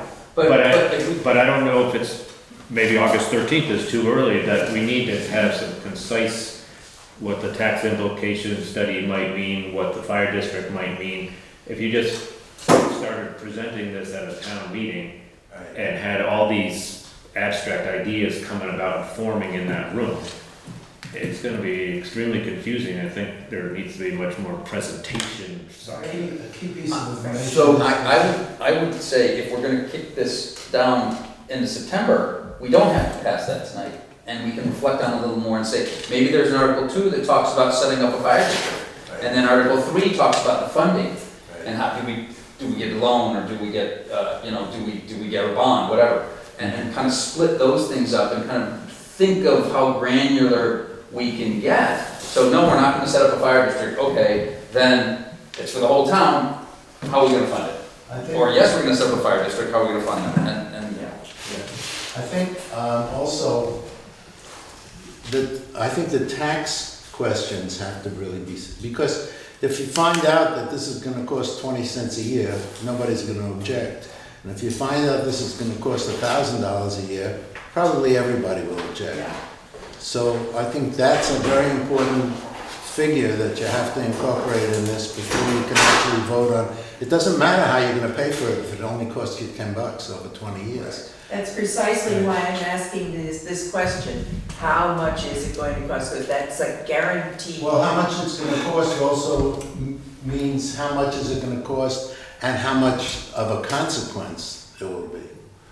So it may cost $1.5 million to do, but it may only cost How much is it going to cost per pot? Right. the issue I have too is if you spend $250,000 and then you say, well, we're gonna pull the plug now, because now we figure out that to run the pipes down is gonna be another $500,000. And then people say, well, I don't want to spend, and now you build these wells and you dump all this money into it and, We should have some idea of at Like a least the ballpark. outside of what. like an outside of what it could cost, right? And I know Chris said it's difficult to satisfy. We'll have a little bit more of that after phase 1. So after phase 1, you'll have an idea of where these well sites can be. Right. And at that point, if they're all gonna be way too far away, I mean, at that point, I can give you an idea of what it would cost to run pipe from point A to point B. That's the least bit, the least. Yeah, I mean, we can, once we know where well sites might be, we can say, all right, this much feet of pipe is gonna cost this, could cost this much, a ballpark estimate. And so that starts. But then you're talking in the meeting, you're sitting there in the back, scribbling it up, doing the right estimate up, I mean, that's the timing now. Well, there shouldn't be any sudden death at this meeting. There should be room for thought. Yes. Yeah. Also, some people will really benefit from this project, and some people will have very minor benefit. Correct. So if I understand the conversation that took place in my absence, because I just had this way of doing this, we are going to not approve warning for the town vote tonight. We are instead going to delay the town meeting into September, October, we can decide when. Rewrite the warning to include more specificity with Article 2. But perhaps make an Article 3, 4, and 5 with options. Could be pretty complicated and convoluted, but we can try to put it together in some sort of a stepped fashion. I think that's fine. We talk about a fire district. Yes, ma'am? Not to throw another. Oh, sure. So, if you have an article on there of whether or not to form a fire district, I would suggest you talk to the town attorney about how to proceed then with asking how to fund things, because if a fire district is going to pay for things, then only people within that fire district can vote on it. Well, we believe, if I can look at the nodding at the gentleman behind me who's our fire chief, do we not actually have a fire district in Jamaica now? There is one established in 1856. There are 12 houses. Yeah. It was the village. It was the village. There is one that's been established and neglected. over the period of years, and that fire district dictated how far the hand pumper went. So it's only as far as we can push one of the trucks? Yep. Okay, well, that's, It's Well, 7 square miles. yeah, it was about a square mile within the village area. so then the complication becomes, how then do we work within an outdated fire district? Or do we update it, or do we create a new one? That's up to you. Yeah, what I'm saying, to your Well, question, also, is that old fire district, is that the area that you want to serve? Yeah. Do you want to Well, serve a that's big area, a smaller area? sounds I believe there was when the fire district was set up, and then later years, when they got a motorized fire truck, Kinda. they then vote, they kind of did away with the fire district and they covered the whole town. Whereas the fire district originally was just for the village, for the hand pumper. sure. And my expectation is, back to the vision we talked about earlier, about no good deed goes unpunished. I'm fairly confident that there's going to be some legal ramifications of dissolution or changes, and all those things have to be vetted and worked out. So Chrissy's point to all of us is, yeah, there's a lot more monkey wrenches. For more expense, before we even pass this thing, hiring the attorney, that might be minuscule compared to $203,990, but it's gonna be another few grand to Every find out step. about the fire district. Every It's step. getting a little complicated for me Yeah. now. I mean, I understand what you're saying, but it's really starting to blow up into, a massive bunch of articles. Well, I looked I at. understand what you guys are. Yeah. We're trying to make it something that was palatable and understandable for. I look at it, you could do this too, and again, I know you don't wanna keep warning meetings, but you say, do we approve it? If we approve it, do we want a fire district? If we want a fire district, and it's voted yes, then we have to define what that is, and then we warn another meeting for the fire district, people only, because they're the people who are affected then, and the people outside of it are not. We have to do that before we vote on it. We can't vote on do we want a fire district till we can define it.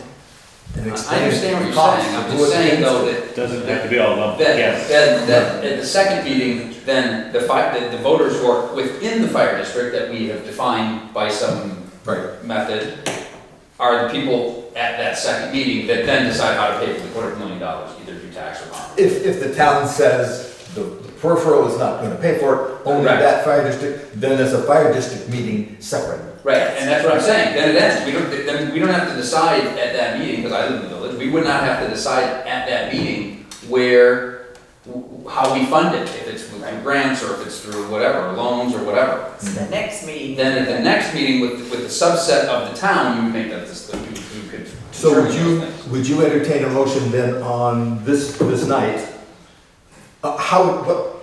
Okay, so the town says, yeah, we're gonna go through it. You just go home and eat cookies? Or is there more that we should be doing on that night after that decision is made? If the town says, the way I see it is if the town says yes, then we decide if we have a fire district, if we decide to only have the fire district. On that same night? On that same night, Then we have then that meeting's over and we reconvene as the fire district to So then- decide how the fire district is going to raise the funds or procure the funds to build this. We take it out If of the they town. say no fire district, then we could have an Article 3, similar to what you're saying, say no, go home and unlock the cookies. If we say no, we're not gonna do a fire district, then you can, then the larger town meeting can decide how you're gonna fund everything. So we need to define a fire district, get that sort of stuff under some sort of a. Right, I would say 3 articles, and Article 3 may never happen. Because if we vote on a fire district, then that becomes a separate meeting. Does that make sense? So that eliminates any information about how much your taxes are gonna go up. Well, your taxes, From this book. you being in the village, you would be at either meeting. You'd be at both meetings in theory, because you would be within the But fire it would be district. different rate based on. But the number of Greg, people. let's say he goes to that other meeting, he wouldn't have to be there because it doesn't affect him with Dyer's Road. But it would be a different impact. Right? With less people Yes. versus more. And There perhaps must we be get a other, better rate because we have not less. scripts, but, I mean, other people have walked through this before. I think that another huge component is the value at the outcome. I mean, we're talking about the investment we're putting in, but there's also some tax implication values for not just paying for it, but what's gonna happen with commercial property and things like that are gonna become more valuable. And, you know, there's history of this. It's gonna be hard to predict exactly, but it's happened before. We're not the first doing this. And, you know, this, not a script, but, you know, there's a path. Yes. One of the things that I've been missing here is when would be the informational session where people would learn about things like tax investment and future value of property and things like that. I mean, you're talking about warning a meeting for August 13th. Well, if we're, well, August 13th is pretty much shot down. Yeah, We're gonna rewrite the warning. All right. But having said that, the point, at each step of this, there's a whole nother basket of warnings. And we're trying to understand, we're trying to explain as we go along so the voters understand that each step creates a whole nother logic tree of decisions that are gonna drive us all nuts. And that particular one about commercial property, property values, all that is gonna have to be blended in before we can make a decision on what you're gonna do with the fire district, for example. Absolutely. I'm just saying that I think we need to allow time for a lot of informational back and forth sessions. I know I haven't spoken to any of the select board about it yet, but recently one of the members of the planning commission, of which I'm on, has done actually a tax rate study that using many different assumptions, and created a lot of charts that actually can illustrate the difference in value in tax rate and how the differing values and increased values of homes will often, in some cases, cover the price of this investment in the town. And there's a lot of assumptions, and he's done it in many different ways. He's an amazing mathematician. And that would be one of the things that I would want to share with the whole town so that they could have a chance to look at these carefully and ask questions about it. I would love for people to take a look at something like that as someone who's looking Absolutely. at financially investing in some property in Jamaica Village. I want to know exactly what's going to happen in the next couple of years. Well, and the other things to think about too is the fact that the census is going to happen next year. And the full data from the census really won't come out until 2023, but we are looking at a very long-term project here. One of the things that Jeff Nugent at the Windham Regional Commission is working on right now is applying for Jamaica and other central villages to be actually designated a separate census place. So it's called a census designated place, and you can take that data from just the central village, that economic and income data and other demographics, and make them separate from the rest of the village, and create applications for loans and use that as that data as a basis for loan granting, as opposed to the higher level of income, which the whole town would be. So taking that central village, which is a separate, probably lower income demographic, so we would be eligible for bigger loans at better interest rates. And that would inform us in the question about the ultimate state and federal grants. The grants, but also about which group of individuals would be saddled with this. Exactly. And there are other different ways of looking at it. I mean, the town could, as a whole, could possibly invest in part of the infrastructure, and then the actual rates for the water usage would be borne by the people in the fire district. So there are different ways of doing it. It doesn't have to be all one way or all the other. I hear you. Yeah, I hear you, and I think that all that stuff, that the information, especially that's being derived from that text, that is very important information. It's good to have, regardless of this water supply for the town. For the Absolutely, but this is very complicated, and I think that scheduling a vote for a month from now is too hasty. It may be, but I would ask you this: sitting here in the position we have to do something, how much time are you going to give me to get all the information to you? First of all, how long is it going to take for us to get it all? consolidate it, translate it into English, and then present it to the town in such a way that they can make an informed decision on whether they want to have a fire district or not. Yeah, it's important, and it's a long-term project. Very long term. We're not talking about a couple months. Right now. But what we're talking about is having a meeting and giving people an hour presentation and then having a vote. Yeah. So doesn't it make more sense, and I agree with what Rebecca says, is that I think we need to have maybe an informational meeting where we do discuss these things in a little more detail. People can go home, sleep on it, chew on it, and then have this other meeting where we go on the 2 articles and we vote on it. So the question then, we Double originally, meetings. we talked about that too, and we decided against it for just logistics. If we set up a meeting right now, here's the thinking that we had as we we're talking about this. If we were to say, okay, we're gonna have a meeting, pick August 13th, just the last, where we're gonna explain all this to a gathering of whoever shows up. Right. And then 30 days later, we're gonna vote on it. Or we had decided to kind of cut it down by warning in advance, but nonetheless, that's another meeting. So we're gonna get, who can get out here one night to sit and listen to this, then go home, and a month later, we're all gonna get together and vote again. And then a month later, it's one of these things that what I'm trying to do in my mind is make it as palatable as possible for the voters to be able to make some decision now. Are we going to go this road? If you want to drop Article 2, I don't have heartburn with that. If we want to just go and say, this is what it's going to cost for this, and then the people legitimately asking me how we're going to pay for it, we'll tell you that next month. Or we decide on it next month. Well, if we After we decide, have informational meetings on the options. well, the option for this one is go forward or not. Correct, that is correct. If it's not, then we can go home. If it's go forward, then we're gonna have another meeting in a month and tell you about how, and discuss how we're gonna pay for it. But that means we first have to discuss whether we're gonna have a fire district or not. Which means the pay for it meeting goes for a month after the fire district meeting. Well, I would say that's why the fire district would be Article 2. But we have to, we don't have the. But I still information. think you need to have an informational meeting Yes. before that meeting to give people what they need. I'm suggesting that we have. the You're saying, information. you're saying cram it all together. Well, no, I'm not, what I'm saying is, this piece, how much it's gonna cost to find the water. Mhm. We can inform the public on that night, and vote to go forward, yes or no?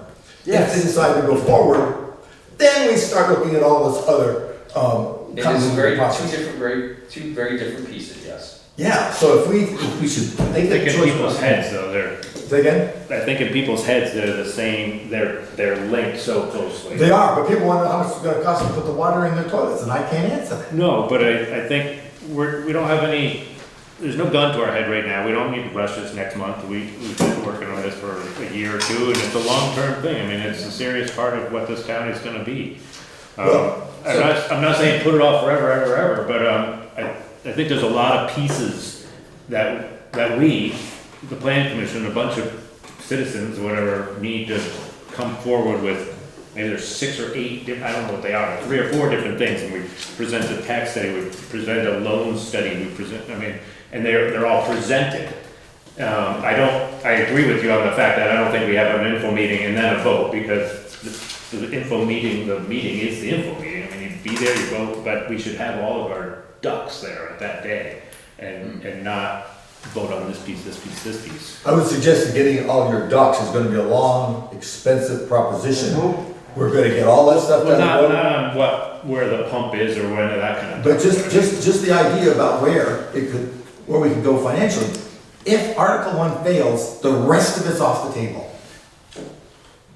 That's my point. As a voter, if you're coming to the voters and saying, we need you to approve this $250,000, we don't know who's gonna pay for it or how we're gonna pay for it. You think they're gonna approve that? Or not. Or not approve it. I mean, But we have to here's bring a wild all- card, take this wild card, that you may have to pay for it, you may not. I mean, if I live out in the fire district, or out of the village, I may not have to pay for it at all. Right. Yeah. So- Everybody won't show up for the meeting. I think there's a lot of things we won't ever know, or Yeah. won't ever know, but we won't know until we test or dig or drill or whatever. But there's a whole lot of things we can find out right now that I still don't think we know. We don't know the details of what it takes to form fire district. We don't know the tax implications on either the up or down side.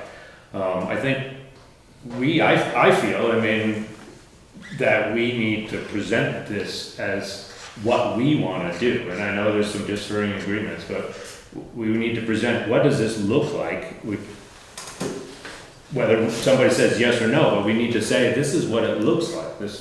I think there's still a lot of information that we can get that we don't have yet. It's 9:15. We'll take a technical recess. How much do you need? 5 minutes? 2 minutes. 2 minutes. Technical 2-minute recess.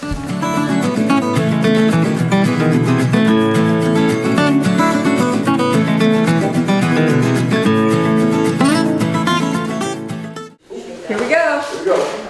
All right. The technical recess is over. Had a few minutes to think. Let's recognize that we have on the table a warning that we are obviously conflicted with. There seems to be a movement, a sense on the table that we ought not to go through the warning as written, that we change the concept and go instead of just asking, let me rephrase it. Will the board vote? I can make a motion. I will make a motion that the board warns the voting for Article 1 only, just for the town's permission to go forward to search for the money. Have an informational meeting, vote on the search for the meeting. Water or the money? I don't know what I said. What did I say? Search for the money. Search for the water.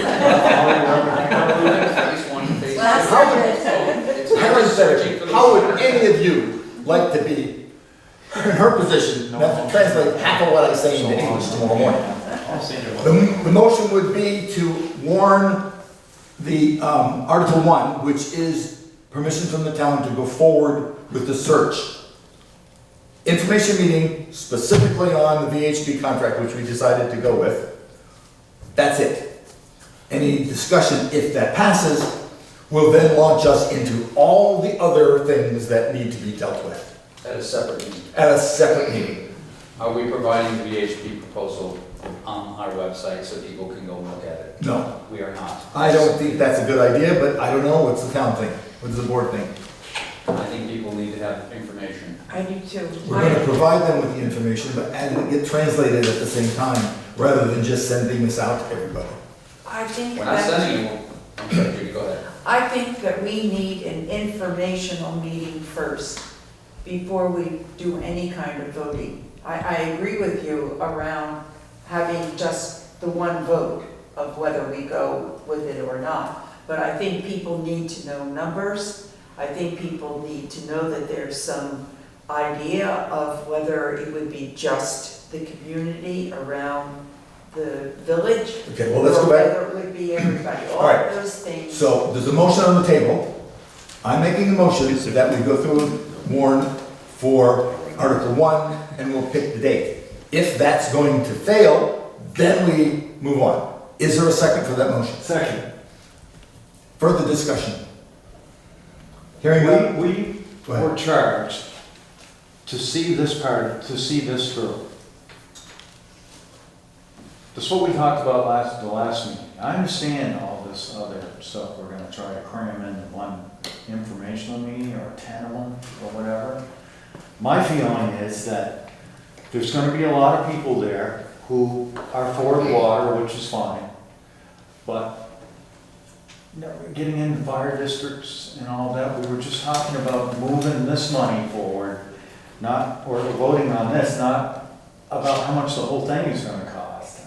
I think a lot will come out in that meeting, you know, what's gonna happen next. I mean, if you want, are you gonna spend all the time and work with the fire chief to do, who's that gonna fall on? The select board chair, the select board, are we gonna all get this stuff together, the planning commission?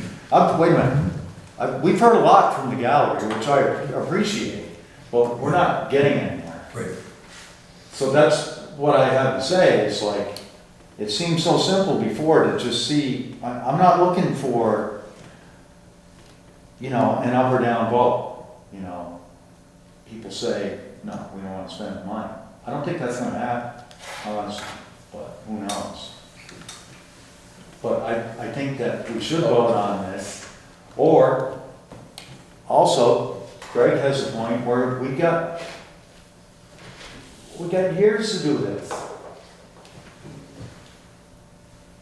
Any further discussion? Do we split the informational meeting? I think what Judy was talking about, do we split an informational meeting and then we have the vote? So we could approve this as a vote, but we'd have to then have an informational meeting beforehand, so it gets back to the date. This will be the information on this only, not on fire districts, just this proposal. But I think in the bigger context, all those things play into it. I know they do, but we have to take it in small bites, because otherwise, we will have the entire town here, we'll spend hours, days, months chewing on all the little tiny nitty details that pop up in the discussion.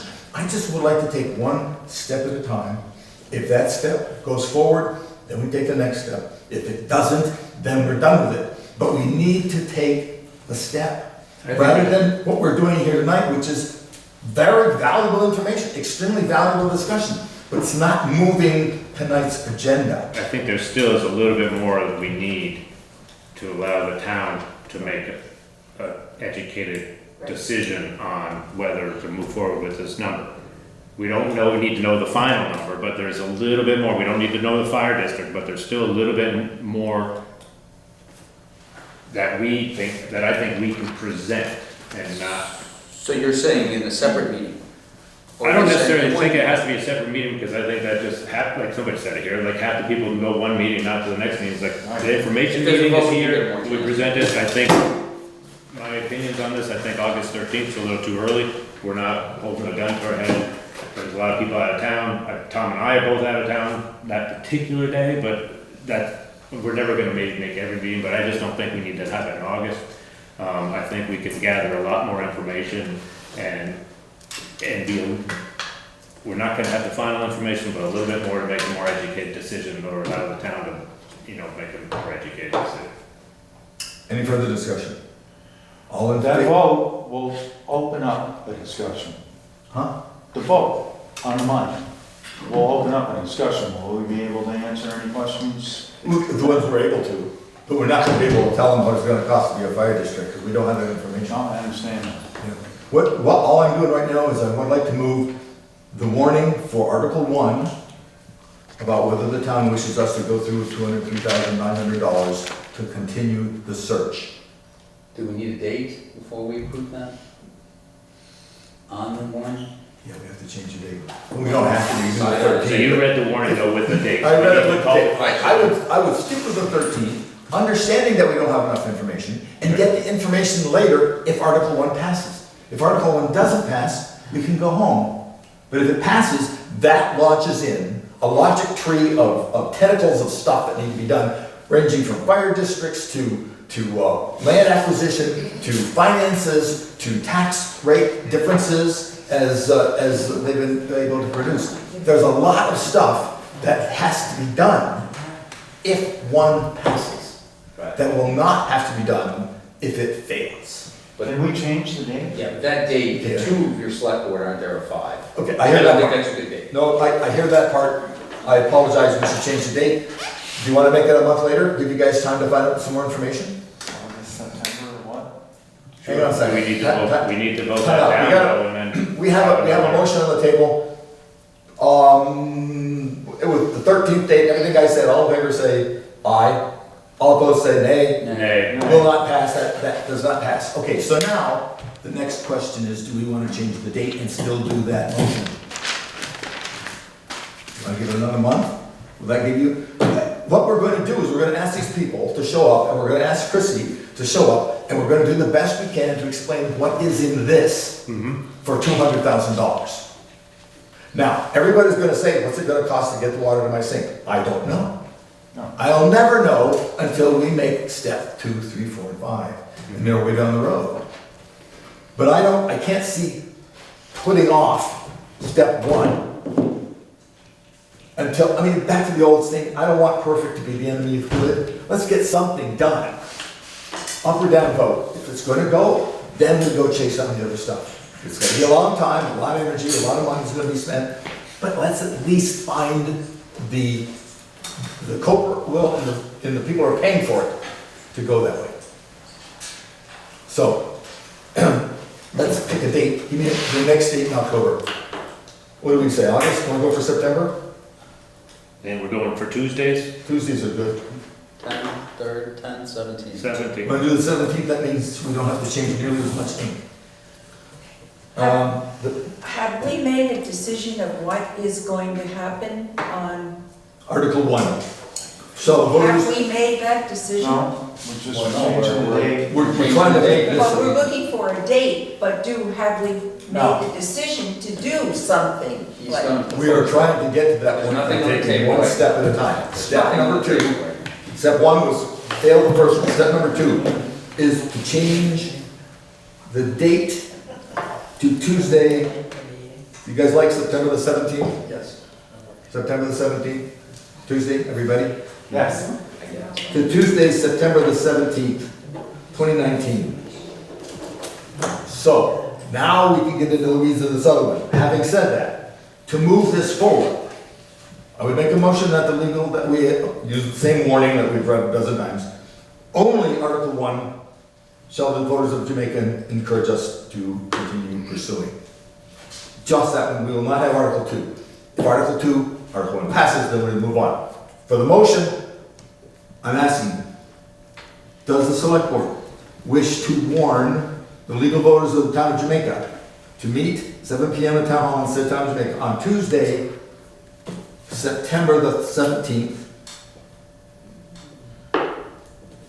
to transact the following business and act upon the following article, period. Article 1, shall the voters of Jamaica encourage the select board to continue pursuit of a public water system by contracting for exploration of a water source with VHB for the approximately 203,990 plus site permitting.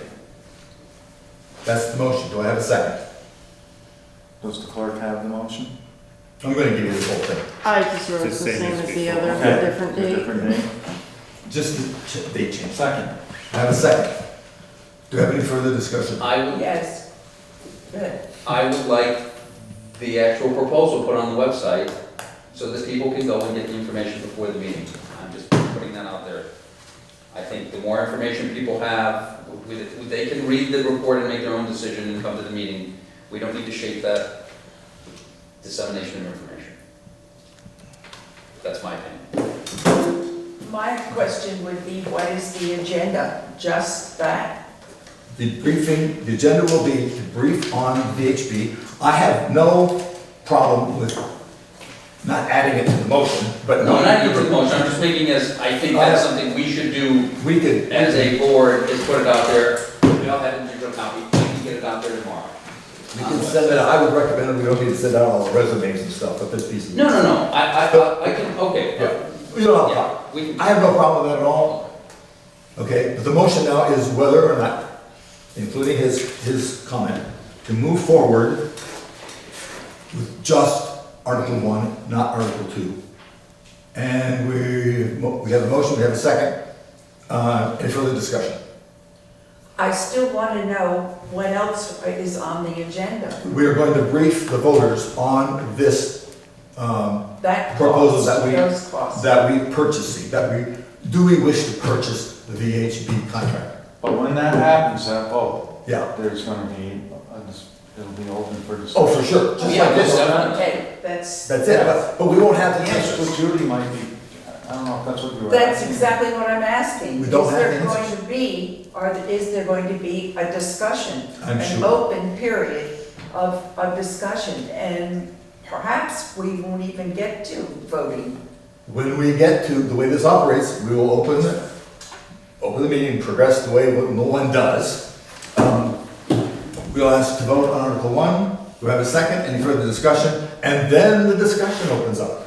And I'll hopefully Greg will do this because he's better at this than I, hold the discussion to the article with the understanding that we're just just looking to to find the water. The rest of this stuff, which is legitimate questions, will have to be addressed if one passes. If one does not pass, then And go home and have one. the milk is in theory. Any further discussion? All in favor of that did I get a second? You seconded it, right? Yes, Andy, Yeah, second. all in favor say aye. Aye. Any opposed? So we can. I saw your hand wave. No, I'll say aye. So, It's still very confusing. it will be confusing for months to come. No, the meeting is going to be very It confusing. passed. Basically, I wrote it. represent It passed. It's official. So, Ms. Clerk, the motion carries. Yes. We will hold this warning until 30 days from the 17th of I September. don't think it's At which enough. time we will send them one for each week. I think that that's one of the things that's going Okay. to happen, is there's not going to be enough information at that meeting. We'll do the best we can with what we have to work with. And I hate to be kind of crunching this down, but we do have public concern that would like to get in here before we finish. So, is there any other germane information on the warning? No, that's done. We're done, okay. Moving on to the next step. Time for public concerns, and I understand, well, if you're the public concern, she was bidding first. Yeah, you understand? No, behind you. I'm Shirley Smith. I'm here to talk about the fireworks in the town of Jamaica. Because on the 4th, at 92 Pikes Falls Road in the buildings out back of it, we were peppered with fireworks from both sides. And I actually got burnt by some of the debris. So I had asked the town clerk today if there was some kind of fireworks ordinance in the town of Jamaica. They said no, and that it probably would involve the state to have one put in place. But I'm wondering if any of these people that are having fireworks, are they legal? Does anybody know if they're legal? There's They're not one. legal. Well, I had this conversation with our fire chief, which is why he's here tonight, to speak to that. The official word from the state of Vermont is, and I can read it if you want. There is a chapter in the legislature, it's 177, but it involves explosives and others. But in the state of Vermont, the Vermont Department of Fire Safety says sparklers and fireworks. In Vermont, all fireworks, not including sparklers and other novelty smoke devices, are illegal, except for permitted supervised public fireworks displays. The use, possession, sale, and distribution of fireworks is legal only after the permit is granted. And there is a permit process that a person can apply for, and the fire chief signs off on one part of it. But there are a lot of things that have to be covered. Liability, properly trained professionals in setting off the fireworks, where the fireworks would be held, where they're being shot off from. Obviously, if a neighbor was shooting off in your yard in the village area is too close, that's not a proper place to launch fireworks from. It's actually a fire hazard. I have no enforcement. You know, if you called me up and said, hey, my neighbor is shooting off fireworks, I would tell you to call police. That is a law enforcement issue. They can write tickets and all that stuff.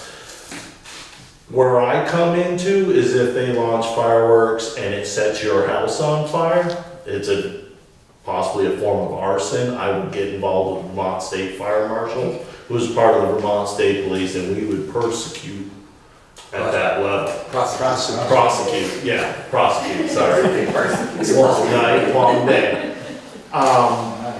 My job, would be after effect. I would have to preserve evidence, treat your burns, put out your house.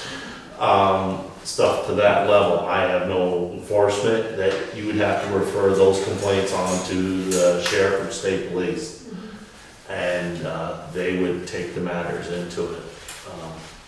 I know this 4th, there was a lot of fireworks going off in town and in various areas. I can warn people and say, hey, you know, maybe that's not such a good idea. Be on an advisory level saying, no, it's illegal and it's not proper, and you know, there is a permit process. I would, you know, since everybody at the 4th was shooting off fireworks, I wouldn't, you know, maybe it's everybody wanted to have a fireworks display in the town, that the town could form a committee to find a nice place to do it and do it properly. Yeah. And do it so the whole community could benefit, make a positive out of a negative. And, you know, future time, take a step forward. I did not know that, you know, you had been hurt or anything like that. I mean. Well, it wasn't, I mean, it's just small. It's still. small, but it's. Yeah, these things are very dangerous. Last year, me and my family attended a thing that was kind of unsupervised in another state. It wasn't a proper fireworks display, and we had a very close call. So, I totally understand, but, you know, the state of Vermont does say it's illegal. So, the statute's there, but, you know, if you want to do up a fireworks ordinance, or, you know, there is a way that other towns have done that. So there are options out there to pursue if you want to go through it, or, you know. I like fireworks, they're beautiful, but it's a safety issue. They are dangerous. And where you live right there, it's pretty congested. Yeah, and there's more and more every year.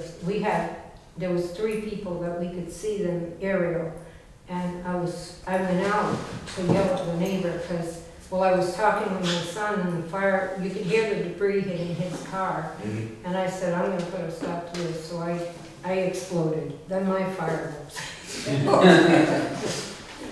But we did talk after, and he said he wouldn't do it again, but I thought I should come and address it because it is a safety issue. I think a lot of it comes down to etiquette too, and sometimes, I mean, sometimes you need ordinances in place in order to kind of keep the etiquette in check. I know we were lighting off a few things at 55 Pikes Falls, trying to be respectful of the fact that, you know, there are horses in the next yard. We really do not want to. These were aerial. I mean, they were. Oh no, these were like small little like mortar sparkler things that probably went off about this far off the ground. But it's sometimes. I never thought. I mean, I knew they could be dangerous, but I never thought that I would get hit by any of it and actually get burned. Yeah, the bad news is you got burned. The good news is you went to him and said, I got burned. I didn't tell him because I actually was so angry at the time and yelling at him, and I was trying to get the animals in. I found some of the cats down on the main street, and I was like, it was 2:30 in the morning when I finally went inside from hunting for the cats. And at 5 o'clock in the morning, I realized I felt my arm kind of smarting. Well, what I'm pointing at, what I'm trying to get to is that this is no longer a hypothetical, somebody might get hurt. We now have this is no longer hypothetical, this is an actual, this has happened, person's been injured, it must stop. You know, so we should. The state police arrest, they confiscate fireworks and arrest people, they cite them in. I mean, they're probably running around doing that all night that night. I was in town, there wasn't state police or any police there all the time. I mean, but I'm saying, I'm reading in the blotter, they pull somebody over and they're drunk or whatever and got a chunk load of fireworks and get written up for. I mean, I had no Hampshire's idea legal. about that. I didn't know if they were legal. Not in Vermont. No. as we just We are said. sandwiched between two states where they are illegal, you know, it's. Okay, specifically, what would you like us to do? I would like to see people, if people are gonna have fireworks, I would like to see them legal. And I would like to make sure that they are checked out, that the area they're gonna have them in is safe. And if they're within a certain proximity of somebody else's property, like on our street, the houses are like so far apart, and if one house catches, they're all gonna. We are very well aware of that, aren't we? Yeah. Okay. Would the select board like to offer any suggestions on how we should proceed? I mean, we can explore a fireworks ordinance, we can talk. But I don't think it's gonna go any further, the state law already. I mean, state law. I think we can do a better job maybe educating people and just posting stuff around a week before 4th of July, and they're- like yourself, I mean, there's probably half the people in town may not be aware of what the law is. And maybe, like Dana said too, maybe we can look at, you know, doing some more organized aspects. I mean, there's lots of fireworks displays around that are great. I don't think we wanna compete or could. But I think maybe just posting some stuff around town at the store, not just to say, hey, were you, just point out the issues. Did they have fireworks at Stratton? Yeah. All over the place. Yeah, Stratton, Magic, a couple, so there are public displays. Yeah. This is an issue. I was in Colchester, same exact thing is going on everywhere, absolutely, except they were shooting into a lake, which is a little bit safer, no shed a boat. So the issue becomes whether we can actually do more than the state. That doesn't seem likely. Education would come in handy. I don't think it should be on the select board to educate people about fireworks. Probably not, perhaps. I mean, we got, how many duties do, I appreciate, and I'm sorry you got hurt, but I think it's strictly law enforcement. You know? Well, I think we have there's a piece in here where the select board could make contact with the individual and reinforce that this isn't gonna happen again. I don't want to do that. I've had police do it. If we can get the police to do that, do you think the sheriff would be I willing? can ask them. Let's check with I the sheriff. think it's up to the person that was hurt Yeah, to and take a. make that decision, not us. The town has a responsibility, I'm responsible for reporting my burn or whatever, but the town has a responsibility too for the safety of its citizens, and if the town knows that all of these people are having fireworks, they have to know if they're legal or not, and they have to have some safety issues. Well, the procedure for the municipalities to ensure that there are sufficient laws and statutes and ordinances to protect the safety. Once those ordinances, laws, or statutes are violated, then that puts for the fire department, for the police department, because we don't have police powers as selectmen. Even our constable doesn't have. So in order to act on a violation, it has to go to a sworn law enforcement officer, which is state police or the fire chief. Yeah. The law is set by the state, it's already in place. Yeah. We can be, what the law states, all fireworks are illegal. So if a citizen is hurt or a thing, it's their responsibility. See something, do something. That's the new rules nowadays. So it's up to the citizen to report to the police. If the police fail to show up, then it's the select board to go after the police department and say, hey, you're not doing your job. Not answering this call. Granted, they're far and few between. We pay you money, this is what we, expect. But it's the law enforcement, like Andy said, it's the law enforcement's deal to do with it. But if they don't know about it, they're not gonna show up. No. So, you can't go around telling everybody, singling out individuals, this is, illegal. The law's there, most people know it. I can remind them as fire chief, I can put up safety posters or something around town to do our part to, put it in the post office, hang it up, beware, this is the law, there's safety posters out there on fireworks. Put a little public information out there, a PSA or whatever. We can do that. But, you know, as far as, you know, telling people to stop doing it, we've been talking about it all night, human nature. You know, people know the rules, they just choose whether to break them, or, you know, it won't happen to me, or I get away with it this time. So on this particular case, you're gonna talk to the sheriff and find out if they want to pursue that? I don't think Tom has to do that. Personally, I don't care what he does. No, I'm saying, But I'm as just a saying- member of the select board, someone should tell us, the sheriff, that they missed a piece of the job. I Does that can make do sense? that. I can say that, yes. Just say, we had an injury? I'm talking to them tomorrow anyway, so. Well, after we give him hell about Depot Street, White Falls. There you go, love it. Fireworks will go off all over town. And we just signed a $50,000 contract, what the hell you can know? There we go. That's what we're gonna do? Yes,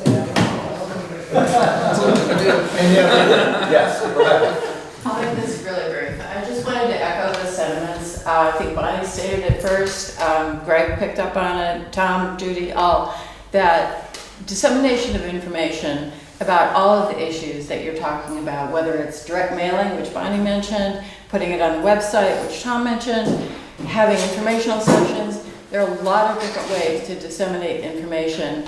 And I think the VHB contract should be on the website, and all of the other information that we have that we want to let people know about, whether it's information about various tax rate studies, different assumptions that you can make and where you can go with those projections. All of that information should be available online, and we should be able to tell people where to go to get that. And if we need to, we can make posters, flyers available, have them at Karen's, at the post office, and even do a limited direct mailing. I think spreading information in all the different ways possible is going to be the best way that we're going to get the trust of the people of this town, that they are actually going to know what they're going to vote on. I can set up a website very easily and a link, but I don't have any of that information around grants and or loans and those types of things, so. I think there's enough talent in this room that we can probably. If you guys get me the links, I'll build the site, Sure. It's easy. Okay, the way it's set up right now for this vote, it's really gonna be a popularity contest. And inevitably, I don't know that we want to rehash that. No, but when you did the garage, you appointed a committee to look at all the parameters so that at the meetings, you could give the information, you could have gathered the information together, so that the select board, when it comes to present this information, actually has information to give the people who ask the questions. To that question, and then we will not. I'm just suggesting a committee. When last we spoke about this, we discussed having a project manager. You had mentioned the committee. There's a couple of ways of working with this. If Article 1 goes forth, we're going to have to do something along those lines for a central location for the information. I agree with that. We're on the same page. Wouldn't it be easy to have that committee beforehand? No, I don't think so. Look at how long we spent tonight. It's nearly 10 It's the o'clock. longest select board meeting I've ever been to. But if we had the committee, then we wouldn't have to be doing it here. Or the committee would be doing it someplace else. Right. We're trying to answer one little question and it takes us 2 hours. It's a $200,000 question. It's a big question and it's a couple million out there. It's a lot of money. Do we have I'll make a motion to adjourn. a motion to adjourn? Do I have a second? Second. Do we have any further conversation? Any further discussion? On All in adjourn. favor saying adjourn? Aye. On adjourn? Any opposed? We are adjourned at